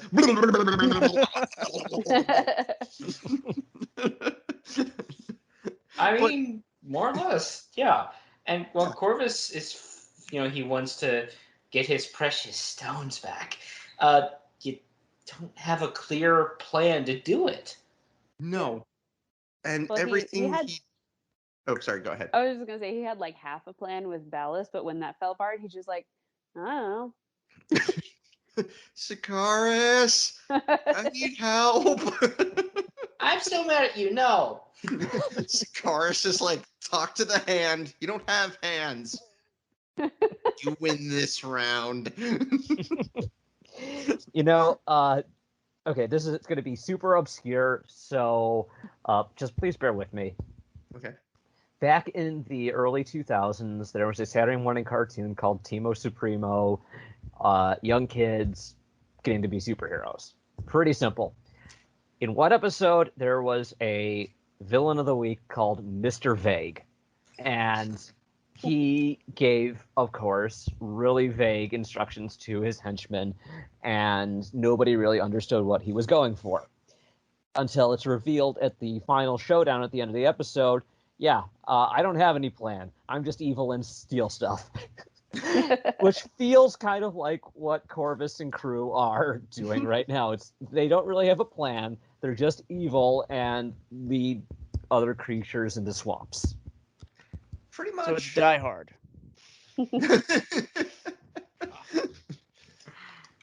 Well, they do have someone crawling around up on top, like waiting to get to them. Yeah. It's like the mysterious beast just lowers down one of the crows. Now I have a machine gun. Oh, Yeah. ho, ho. So, yeah, they're just like, they are told. So Corvus is told by Viku. I forgot that. Viku's like, hey, Ballas ain't looking too good right now. There's something wrong with him. It's like, well, what's wrong with him? Well, he's sort of bashing himself into things.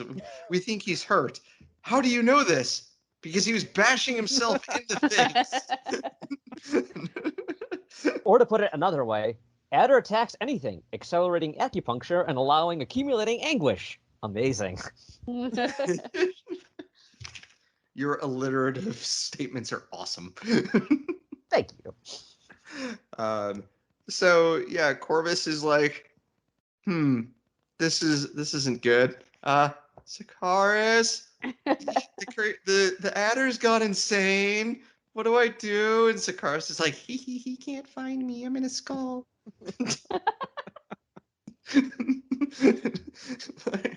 I know you're in here. No, I'm not.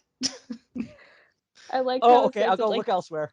I like how it says it's like the skull appears to wink at her, but it's just a cockroach. Yeah. Yeah. That's gross. And yeah, Sikaris is like, let him do his own thinking from now on. Yeah, okay, so 2 chapters later, smoke's coming out of his ears. That's a lot of damage. So we go to Ballas, who's not having a good day.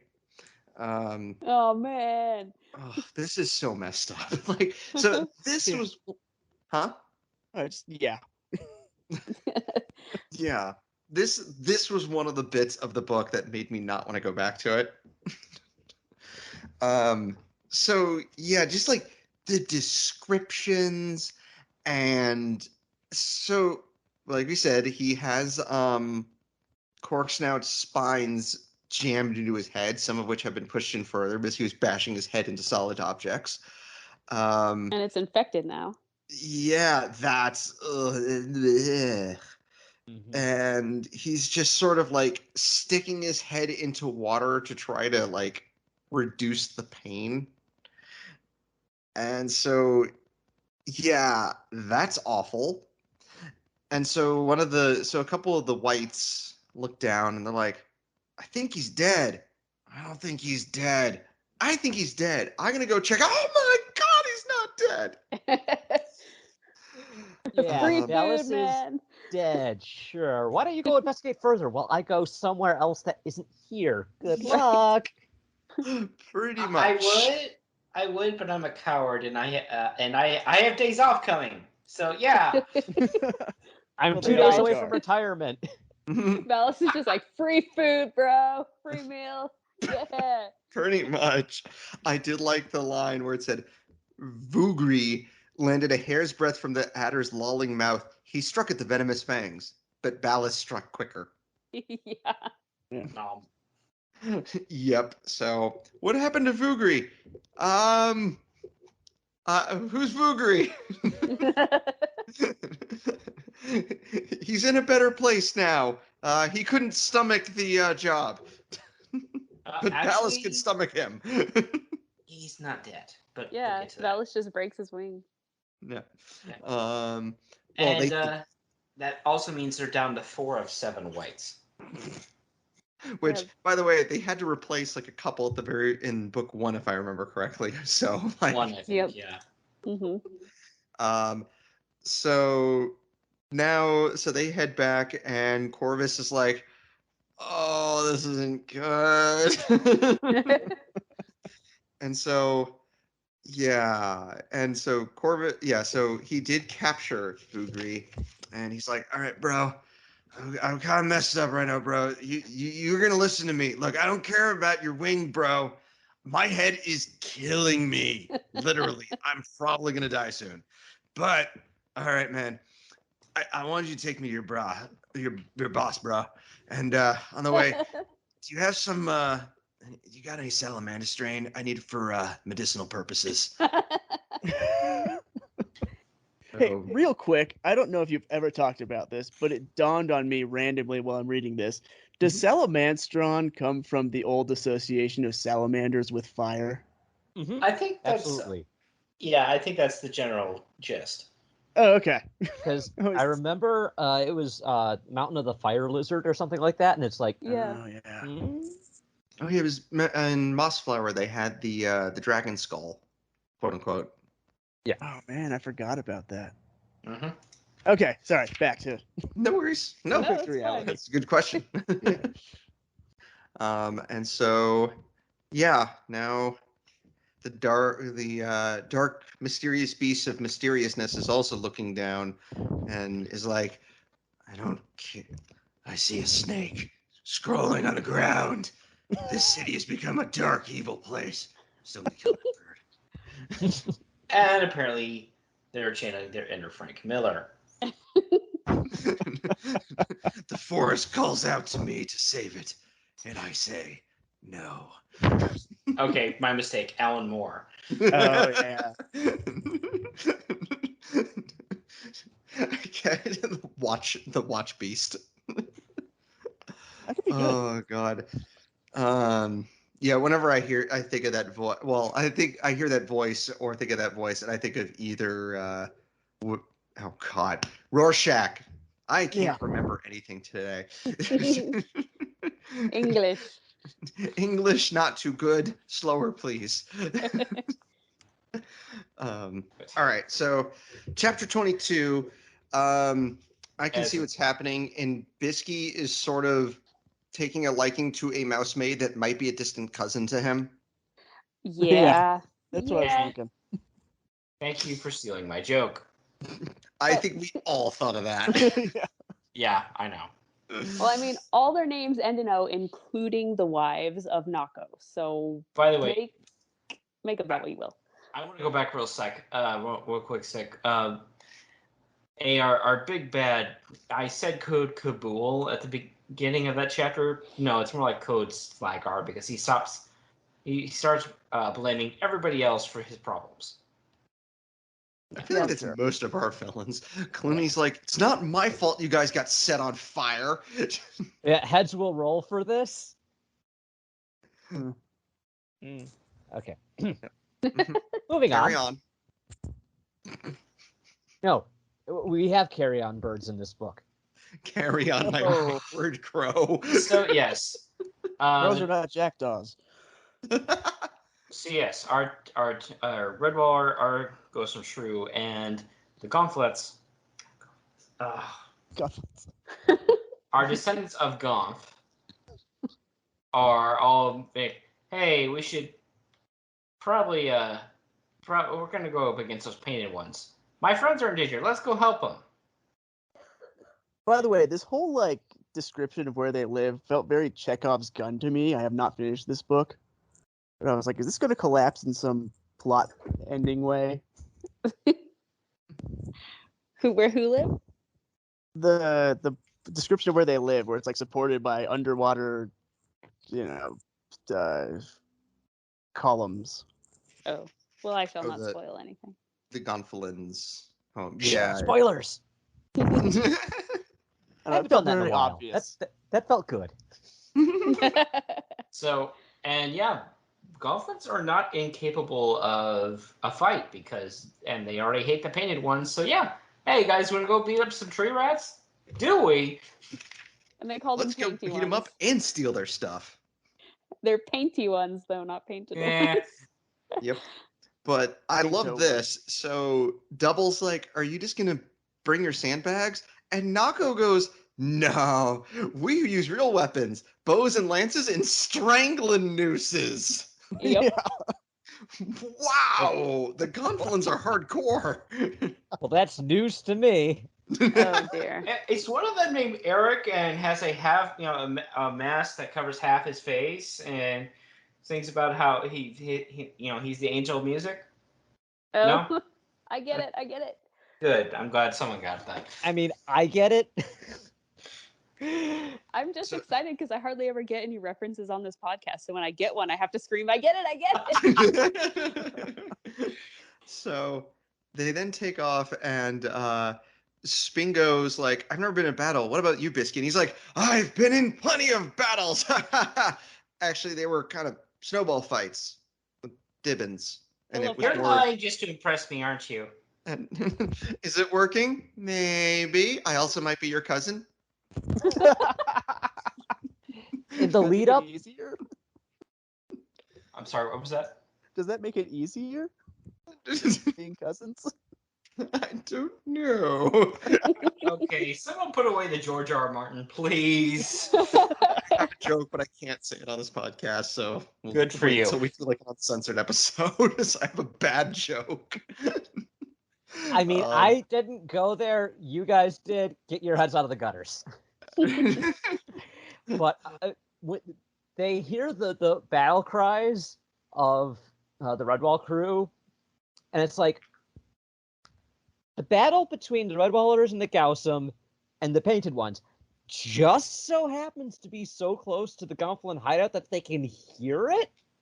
There's an ex machina of some sort in there. I'm not sure what kind it is, but it's definitely there. Didn't they have it that like a scout came back and told them what was going on? It was Duggo, the scout. God, his name. Duggo.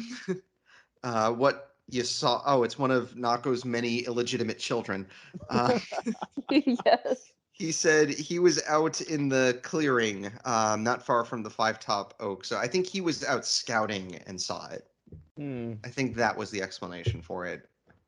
Fair enough. It still feels like some kind of ex machina, though. Oh yeah, For I mean sure. it's still sort of super convenient theater, but We're also I mean, told, this entire book is nothing but super convenient theater. we're also told by one of the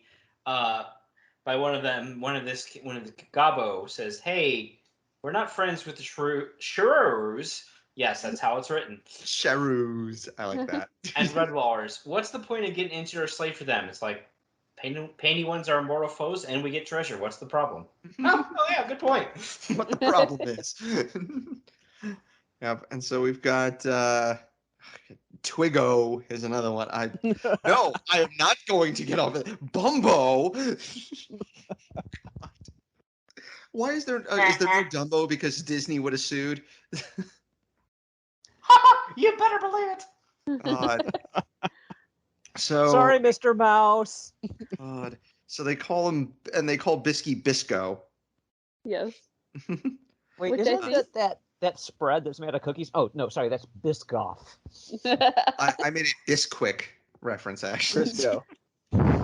Bisco. But I think the fact that they're calling him Bisco suggests that they have a little bit more respect for him, like Yeah. sort of an affectionate term of endearment. And they're recognizing, sure. yeah, he likes the girl. And so all of a sudden they all charge in, and I like this comment. Chigid had no stomach for open warfare. Yeah, he also had no bottom after the last couple chapters. I think you mean bottom. Batim. Shh! Torless will hear you. So yeah, and unfortunately, Chigid doesn't have good footing in where he is, and he goes and holds up a little sign that says "Yipe" and pump. Yeah. I'm okay. A Does his sickening best. thud. Yeah, best impression of Wile E. Coyote. Yep. Even a little puff of smoke when he hits bottom. Yep. Yes. In the impression of where he lands. So he then prays for mercy, but Tugga Bruster has no mercy. He only has stupid rage and starts basically it's I'm gonna beat you to death and then beat you some more just to make sure you're actually dead.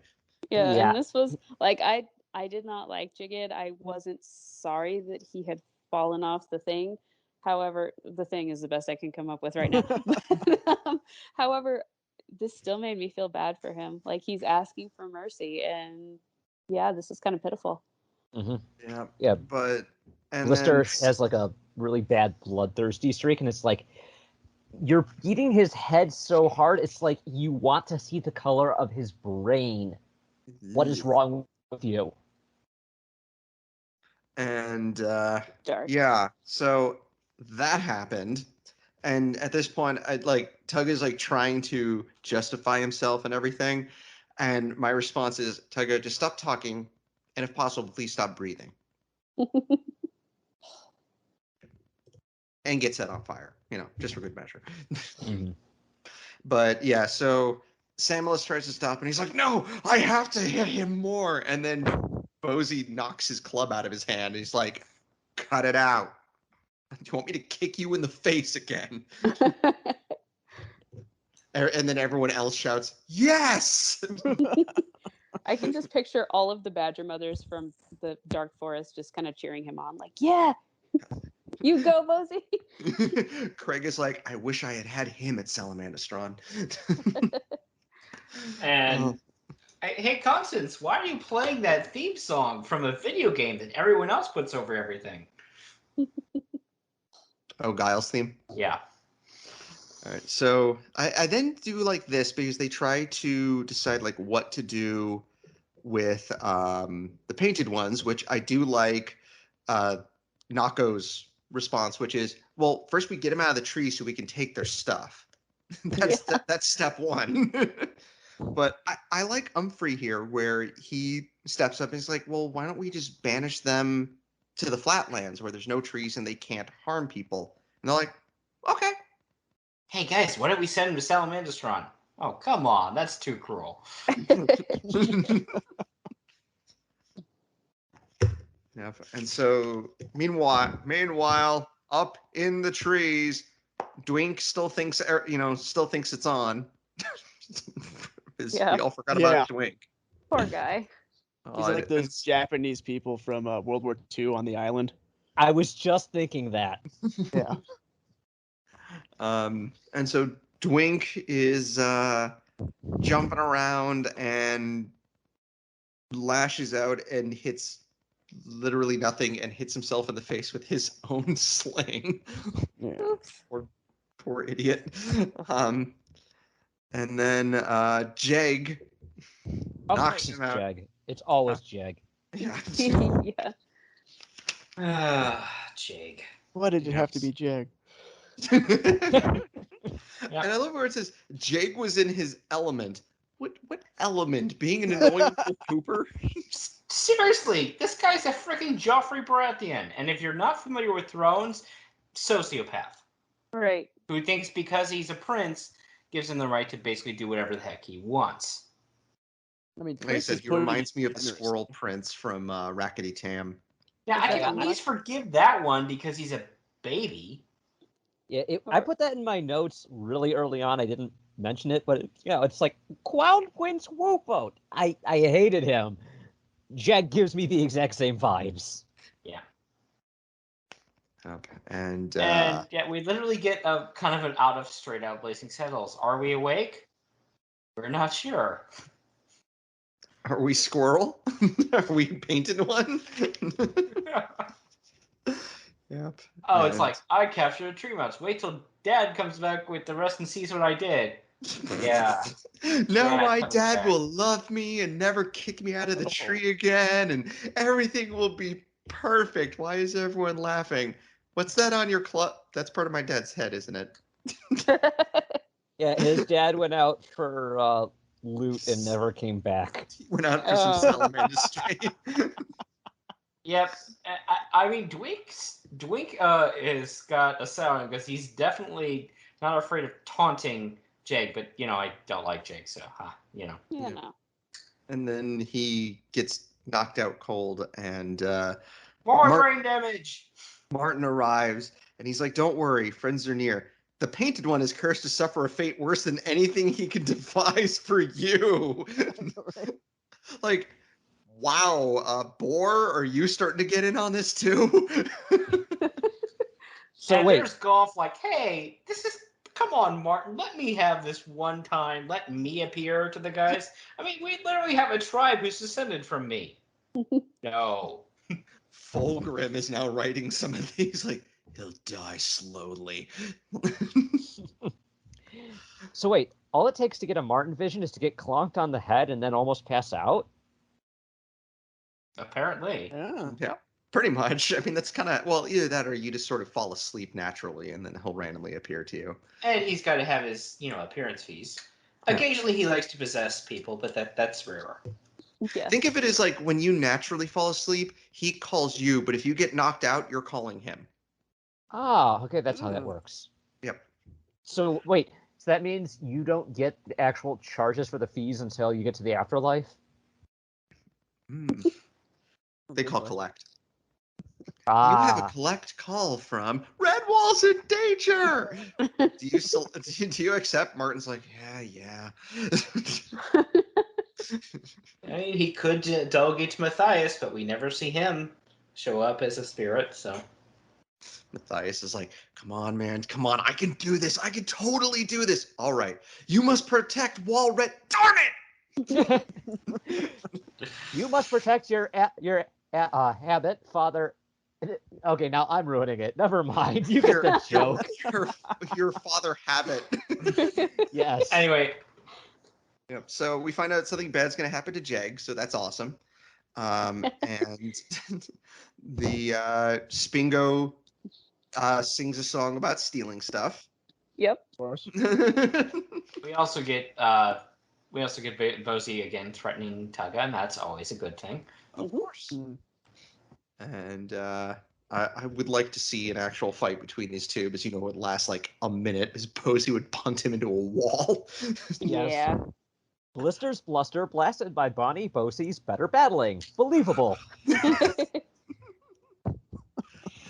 And so I do love this, where Jeg is like, haha, now I'm going to do something terrible to Dwink, and Spingo just like kicks him in the head. Just using him as a springboard. She's so excited to get to the treasure. I'm okay. Yep. It's Dwink, I think. And this is the part where, so they're like, where's your loot and everything? What should we do? And Tugga's like, I don't know, I'll set them on fire. Like, what? Well, they did that once. This is true. I'll set them on fire. That'll get to the bottom of things. Again, I think you mean bottom. And then we find out that Tala is not too happy. He just keeps glaring at Tugga Bruster like, I'm going to kill you. Hello, my name is Tala. You killed my husband. Prepare to die. I will look for you. I will find you. And at this point, I was just like, Tala, here's a knife. Have fun. So that being said, Yeah, the goblins are picking clean. Yep. Yep. And they sing a song that is kind of goofy, but apparently the Gonfalons are like, no, this is our saddest song about stealing from people. Yeah. Oh, They have it's some rather interesting morals. I kind of have to wonder how they would react to having their quote unquote loot stolen, even though it's mostly just garbage. Yes. and there's Gonf wiping a tear in the afterlife. I'm just so proud. I love how like after their song, the Redwallers almost start laughing. And they're like, "Oh crap, they're actually serious." Great song. Yeah. Oh, it was so. No, I'm not laughing. These are tears of sadness. Chapter 24. Apparently, Jag has a nose piercing. That, and I didn't mention earlier, Jake also tried to set a fire at the base of the five-topped oak where he lives earlier. He's an I- idiot. At one point, I honestly thought he was going to burn the tree down, and that was going to be his horrible end. That actually would have been fun. That would have been great. I would have loved that. But Be it's like, it's yes, obvious. the fire is nice and big, and oh god, no. It's obvious he's not going to make it out of this chapter alive, and I'm not sad about that in the slightest. I don't think any of us are sad about that. Nope. Actually, I'll So- be quite jubilant. And if we didn't all read this before, this is the part where I would actually start a betting pool. So, Double chases after Jag, and apparently he fell onto a fire, got his stomach burned. I missed that part. So Oh yeah. it's like father, like Oh. son. So yeah, Double is chasing after him.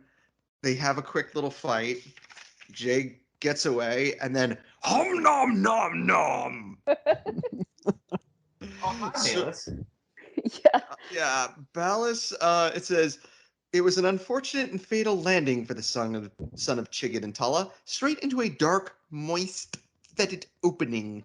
He managed one last horrified shriek. Then the jaws of Ballas closed upon him like a steel trap.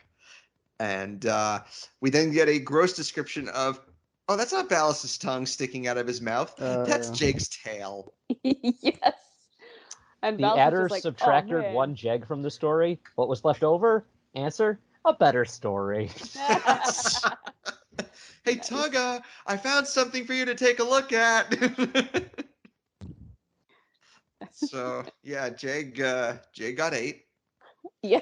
Val's is like, "Oh man, can all my meals just literally drop into my mouth from now on?"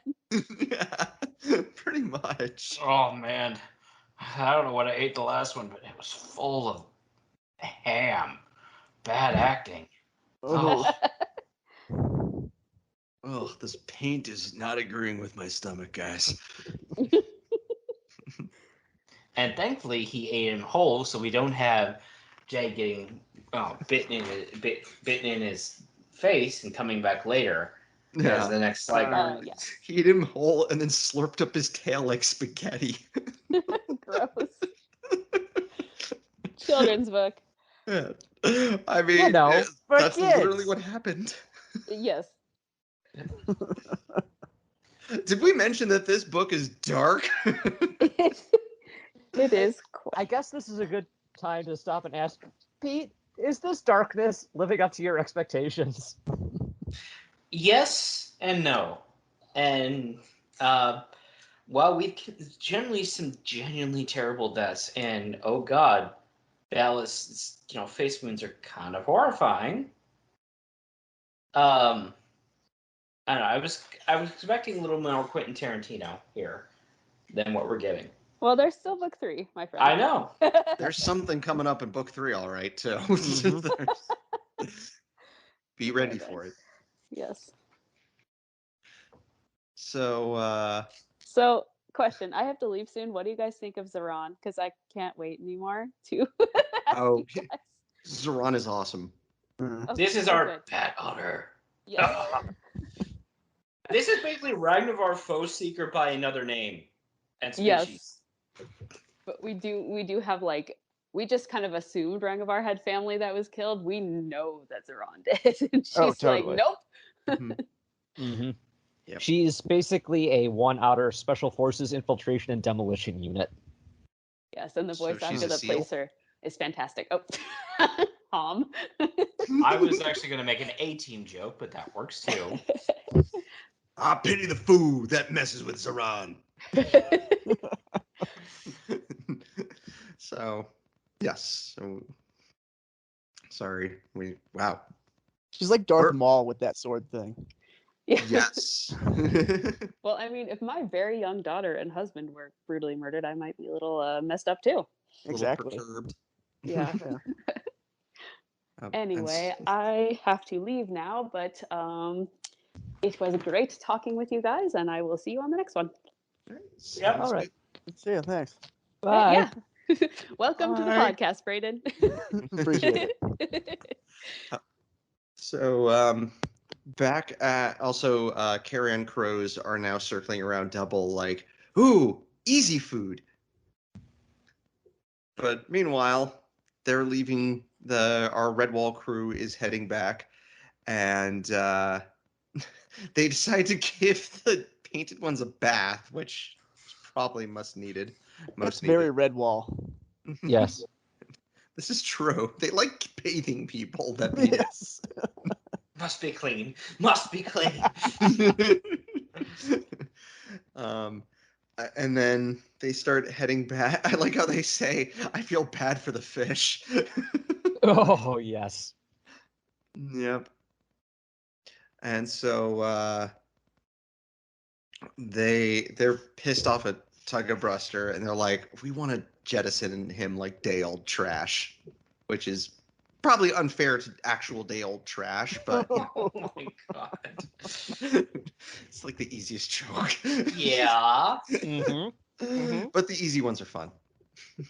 I mean, But- I make easy jokes as well. I can't argue with that. Yep.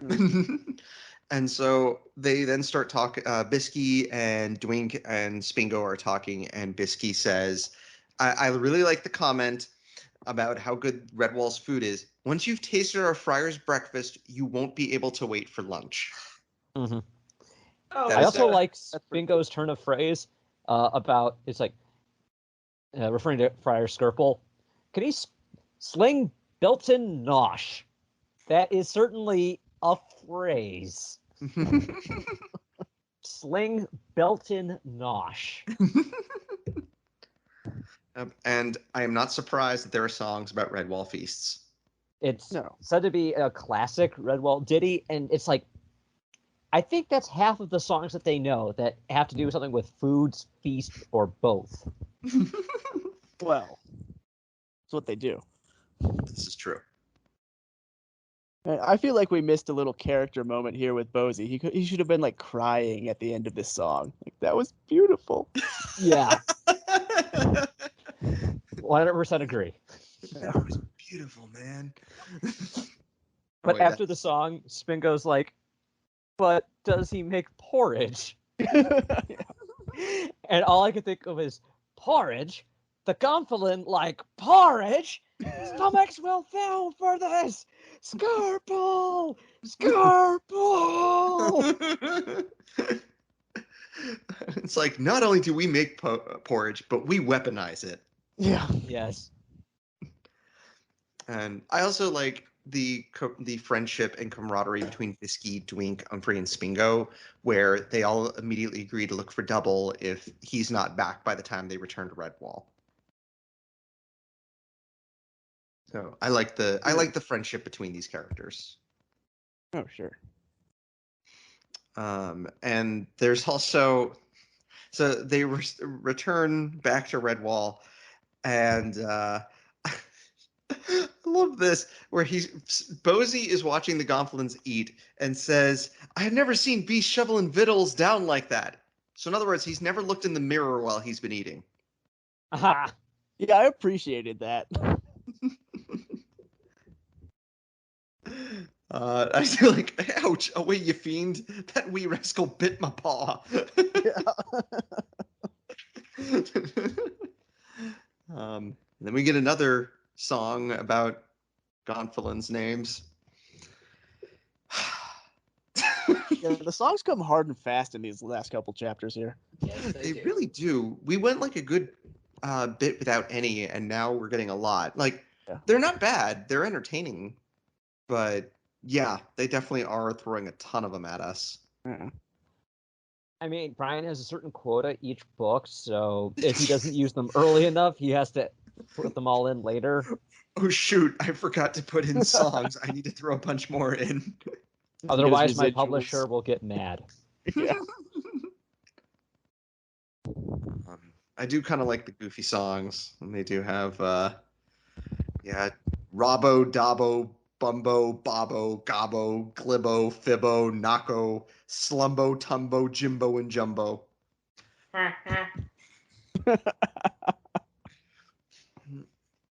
Oh, and at this point, and so Tugga is still a terrible person, and at this point, I just wrote, "Can someone set Tugga on fire?"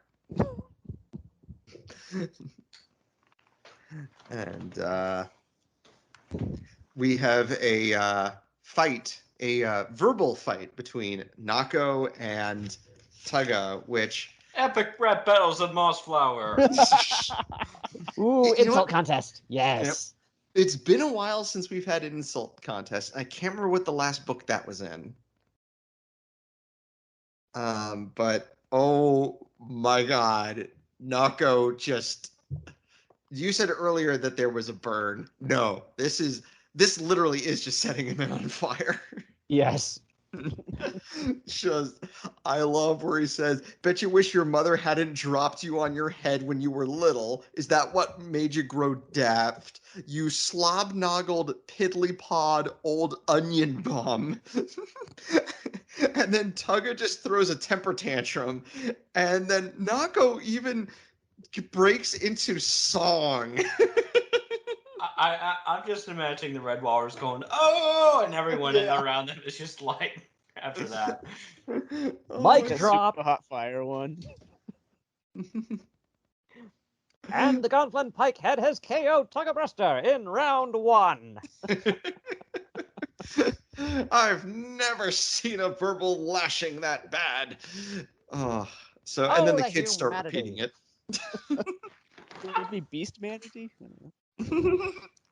And so it says at the very end they talk about so they decide to put Aluko's emerald orb up by Martin's tapestry, and it says outside Tugga had his ear to the door. He had heard everything. A plan began to form in the embittered Shrew's mind. Yes, plans. And I What the think we book can all didn't see where mention. Blister's mind is going with this one because it's pretty obvious. Yeah. Well, what the book didn't mention, though, is that as Tugga came up with this dastardly plan of dastardliness, smoke began to rise up from his ears as his brain overheated. Finally, he reached the peak of his brain power and simply said, "Me have plan." Jungo probably looks at him and is like, he's stupid.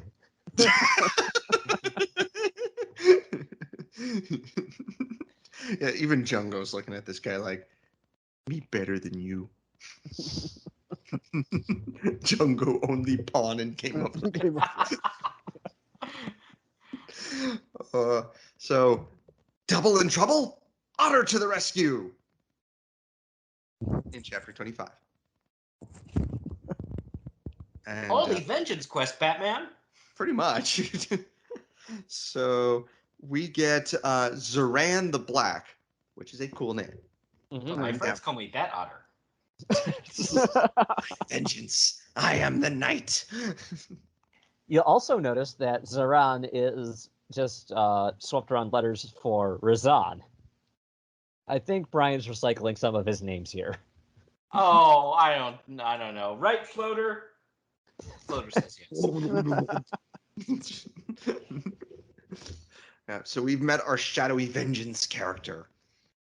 And I like her. She beats up all the crows, kills a couple, and then gets double out of there.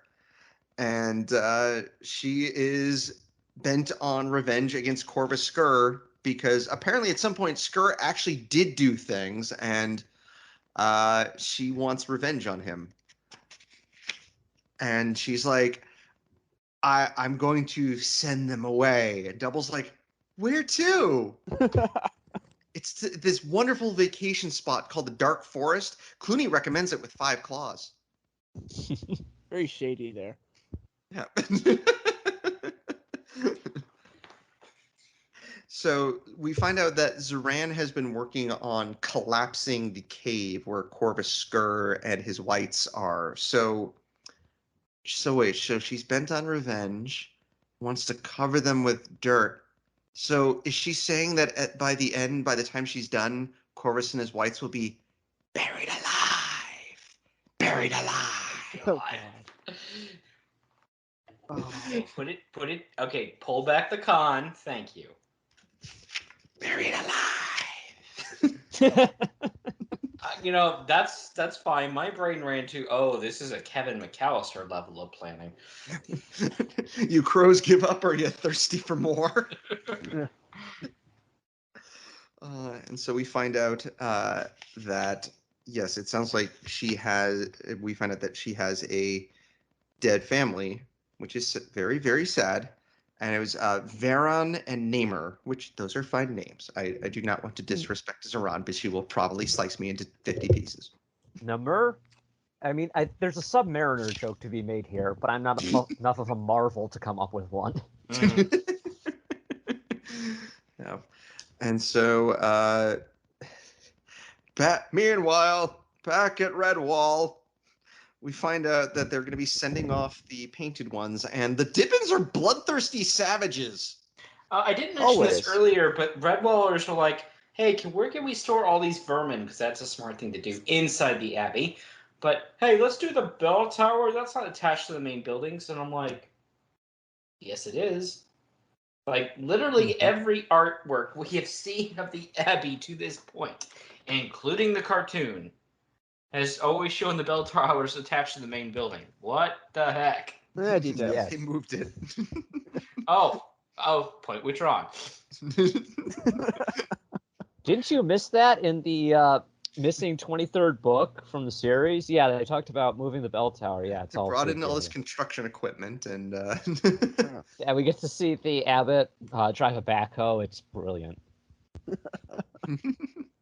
yeah. So yeah, the Dibbins are a little bloodthirsty, as I said. They're like, Gur out. He goes, I cut your tails off with a huge knife. You won't smell so stinky in here when Usby's gone. Mr. Bozy will bath you again. Better run quicker. And oh god, giving vermin a bath. That's cruel and unusual punishment. Well, I mean, for For a them, Dibbin, yes. This is Well, true. no, I mean, don't you remember vermin culture a couple of books ago? Like, if they bathe too much, they'll wash away. Oh, yeah. I mean, I completely remember that. It's like, yeah, if you bath more than, I think it's like once every season. Ugh. And Abbot Glissom takes charge here very well, and like says like, we're not going to kill you. We're going to send you out that way, and if we see you again, oh, you don't want to know. And I do like Bozy just says him like, now say thank you, Father Abbot. And Tala and Tugger are like, I'm gonna kill you. Yeah, you're gonna try. Like, oh, I'm not gonna try. I'm just gonna do it. And Glissom, actually, I think it's the only time we've ever seen an abbot with a weapon. He takes a bow and has a good shot with it. Like, you'd better be out of the range of this bow at the count of 10. Didn't we have a battle abbot in the last book? Yeah, he had a sling and stones. Yeah. Came in with Moving Orville. on! Never mind. I'm kidding. Battle abbot, engage. So yeah, and he then does an otter impression. There's a lot you don't know about me, matey. Ain't that right, Skip? That was cool. Yeah. And then we find out.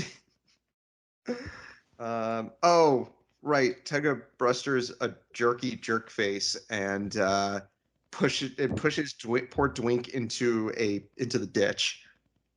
I'm okay, but my foot isn't. Yeah, Oh so yeah. Torless helps him out, which is nice.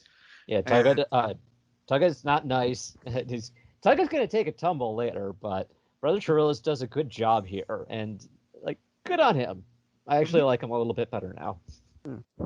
Yeah, in comparison, Torless is at least he's just grumpy. Like when somebody is injured, he does everything he can to help them, and he's very good at his job. And I gotta say, I totally forgot that Twink and Bisky and Umphrey were supposed to be cleaning up the cellars. Oh yeah. Oh, oh yeah.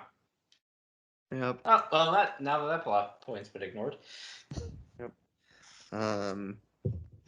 So Spingo and Bisky go to head out, and Tugga's still a jerk face and tries to block them. So Bisky shoves him into a pit and knocks him out. And I do love this, where it's just like, you know what? I do think Spingo and Bisky should take some help. Like, Rosie or Skipper should go with them. And you know what? In addition, drag Tugga's unconscious body so they can use him as bait, decoy, or body shield. Yeah. I mean, Not a bad idea. we know that the painted ones used poison. I mean, they can't be the only ones, right? You know, need a sacrificial target of some sort. Operation Shrew Shield, go. Hey. So yeah, and then Dwink is knocked out on some good old Sister May special. I can see Martin. Yeah, sure you can. He's right there. He's telling me that the owl has to watch for the eye of the snake. It's the eye of the snake. Oh no. You guys ever watch Archer? In passing. Never. Okay, it just made me think of this thing when he got knocked out, where they're like, "You're not supposed to go to sleep with a concussion. It's super bad for you." Tugga, go to sleep with a concussion. Yeah.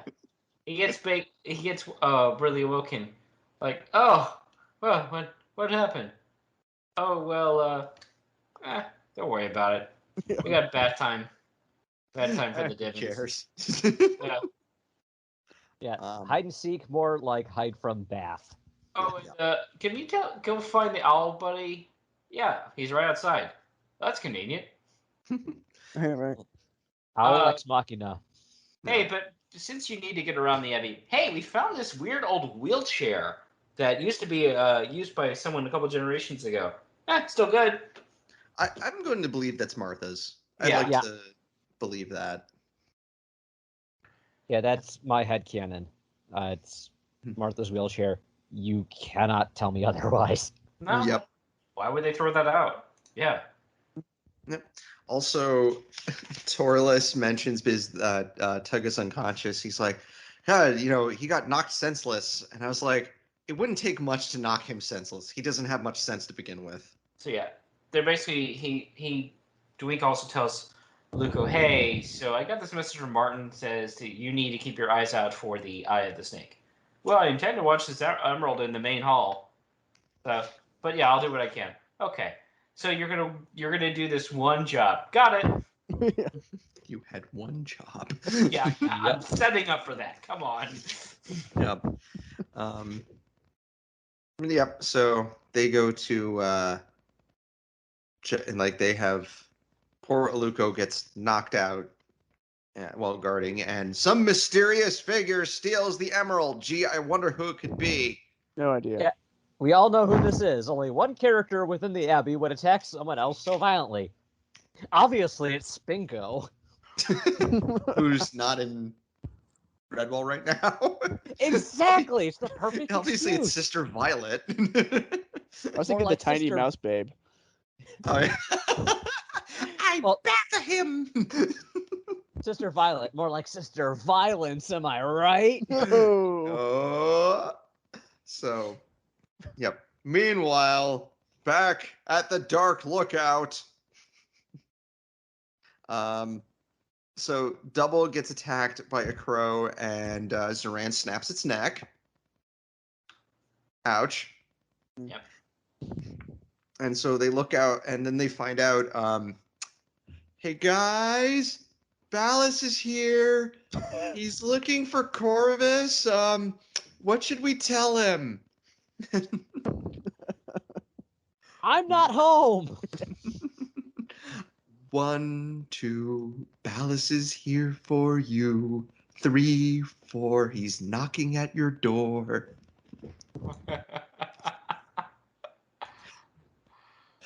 And yeah, so we find out that Ballas has reached the villain's lair, their evil underground lair, and this is even more gross. Ballas laid his diseased head, as it says, to gain some temporary relief from the hot, throbbing pain which raged through his senses. No one And has any Salamana strain. yeah, he's bro, my head's really I'm not doing well, bro. But I'm gonna kill those birds. Hey, do you think this might be your fault for attacking a hedgehog? No comment. I'm gonna eat you now. Fair enough. Yep, so he's ugh. The cold water immersions were growing less effective as the infection from the long embedded hedgehog spines advanced, worsening rapidly. Ugh. Although That's a lot of cold water damage. immersion, if you've ever had a burn of any sort, cold water immersion feels great. Oh, Yes. I badly burned myself a couple months ago, actually, and yes, it does feel nice. So yeah, but then we have Zoran and Double, which I like their friendship. And I like the two of them. And all of a sudden they hear Bisky and Spingo, which I really wish we could have gotten Bisky and Spingo's adventure, because I love the just like back and forth between them. Like, it's like, oh, what I've done, you puddle-headed Abby Mouse. You never learned how to paddle? Glub. Yuck. No, didn't you? How did they manage to get this far then? I would have loved to have seen it. So Some really heavy Marl Fox, Four Chieftains going forth vibes. Oh, this Oh, is sure, very yeah. true. If you die, I'll never talk to you again. Still one of my favorite lines from the entire series. Oh. And Now so, at least Zoran has some companions for therapy. I mean, to watch over and take care of. yep. And Zoran's like, you can sleep. I will keep watch. And we end with, I like the final line in this. Starlight twinkled along Zoran's double-bladed sword. She sat outside on the rocks, ever watchful, determined that the tragedy which had befallen her own family would not be visited on her new young friends. Yeah, I like that. So yeah, that is the end of book 2. Mhm. And if you turn the page, oh god! Yeah. Yes. I mean, without spoiling too much, book 3's art really shows us all the hedgehog quills still in Baelis's. I keep saying it. Baelis's face. Broless. Yep. And then for the record, I keep saying that because we have a major a municipality here in my hometown that is named Baelis. So that's why my brain keeps doing that. So yeah, thank God it doesn't go into more detail of all like the infections and puffing and. Yeah. Can snakes make pus? I don't know. That's a good question. So yeah, Pete, since this is your first time reading this, what do you think of book 2? I mean, we kind of already brought this up where the bad guys don't have a designated goal. Mm-hmm. So it kind of weakens that thing. Yes, they want the jewels of thing back, but we've discovered 2. I don't think we brought up the second one, the ruby, which is the Gom tribe. So yeah, that's what supposedly their ancestors stole from Redwall, even though they didn't. So, apparently, Redwall didn't know it honestly, existed. Well, the hero side is good. It is just fine, and it's entertaining to see that maybe the Ghalsim don't always pick the best leaders. Just saying.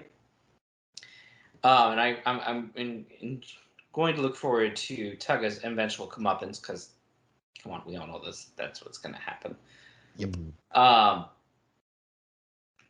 The bad guy side just kind of weakens this. Like, we should have threat, and at best, the crows.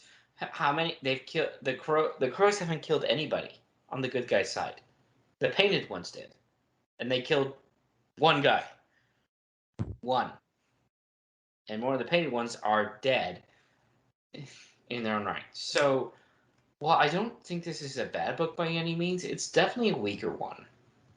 At least so far. Brayden, as our guest, you go next. Go for it. I agree. I mean, it's grown on me since last time I checked it out. Just because I got further, and I got into the characters and the little past. Just like, oh, we've got the what's the tropes of all the riddles and blah blah blah. We moved beyond that. But yeah, just the lack of the focus on anything from the villains, or even like when they found the second ruby, we're like, oh yeah, we're supposed to be doing this whole thing. Like, maybe the adventure, maybe the treasure is the friends we made along the way, but it felt like it lost a little bit of focus. But I do like it, and I'm really glad I'm getting back into reading some of this. And I guess for me, the story is there's some differences from what I remembered, but then again, I only read this one a handful of times. As I've mentioned before, it's not like I stopped reading the series because I didn't like it. It's because I knew the story so well, I had to forget a lot of the stuff that I remembered, so that it didn't feel quite so there in my mind. And now that I've been back to the series, it's been enjoyable to recall stuff that I had forgotten or see stuff that is like, I don't remember this. And I'm enjoying the experience again. And that still holds true. Although I will admit in this book, it was more difficult for me to hold my attention as I was working on my notes because it just felt a little bit more, not quite a slog, but my attention was constantly being pulled away by, well, this feels a little bit more interesting over here doing this other thing. So while I enjoyed it, there were parts of it that made it a little bit more difficult to hold my focus in place. So in that sense, for book 2, 6 hedgehog spikes in my face out of 10, which I don't know if that's a good thing or a bad thing. Yeah, I like a lot of the heroes in this book. Like, I like Bozy. Skipper's great. Bisky and his friends, like I said, I really like their camaraderie. Abbot Glissom is great. Once again, I'm glad that we're now having a string of books where we don't have we need a new abbot because the last one died without naming a successor. But there's a lot of just kind of nothing happening. Like we've said, the villains are just sort of there. Like the only reason why we're really calling Corvus and his crew villains is because they're against the heroes. They haven't really done a whole lot. And the stuff with Ballast is gross and disturbing. I like it. I do like Zoran, and Toralus has gotten better because he's had more instances to help people. So it's like, okay, you're just grumpy, but you at least are good at healing people. And Tugabruster can go take a long walk off a short pier into a bed of spikes. So say we all. I have no problem with this statement. So that is book 2. Next time we will be tackling, believe it or not, book 3. And then I What? mentioned this last time, and frankly, given that we're recording this in mid-late August, and I'm going to try to rush this episode's editing and out. Once we're done with Doomwyte, I intend to do the trivia episode and the Great Red Wall Feast, because that'll put us right up to October, where we can do Castaways 3. Depending on how that shakes out, we might start Martin the Warrior cartoon before the end of the year. We might not. We'll go see what we can do. And then we've got, after this one, we've got 2 books left. Mm-hmm. Neither of which I have read. Same. And then eventually, who knows when it'll come, we have the Netflix cartoon. Oh, yeah. Sometime in the future. Fingers And I'm crossed sure by that the- it's actually good. No. By the time we wrap up, by the time we get to the 2 other books, the After Dark episode, expect a fanfiction 5, folks. That's just gonna happen. So it sounded like a threat. No, it's more like I was trying to head off Jeremy if you were gonna no or something like that. I'm just gonna have Katie pick out my stories again because last time I enjoyed what I read. Oh, and there will be a Winter Food episode somewhere there, naturally. So if you want to find us online, we are on. We have our website, recorderonthewall.com. We are on all your favorite podcast services, all the things. We are on the official Redwall forums. We have a Twitter account at ROTWpod. We also have an email address, rotwpod@gmail.com. Okay. And let me check reviews. And not forget for 3 months like I did the last time. That's right. That last review made my day. Yes. The falling off a cliff. Yes. Falling off another cliff. I was talking about the one that mentioned Scarum rants in it. Yeah. That's that. Oh. It's nice to have fans that appreciate our more eccentric sides. No new text reviews, but we're up to 22 5-star ratings. Awesome. So thank you for everybody who's done that. So until next time, all, I'm Bro Jero. I'm Battle Abbot Pete. And I Do I be go? Meadow, and I'm gonna take all your loot. Do I go? Go Yes. ahead. And I'm Fredo.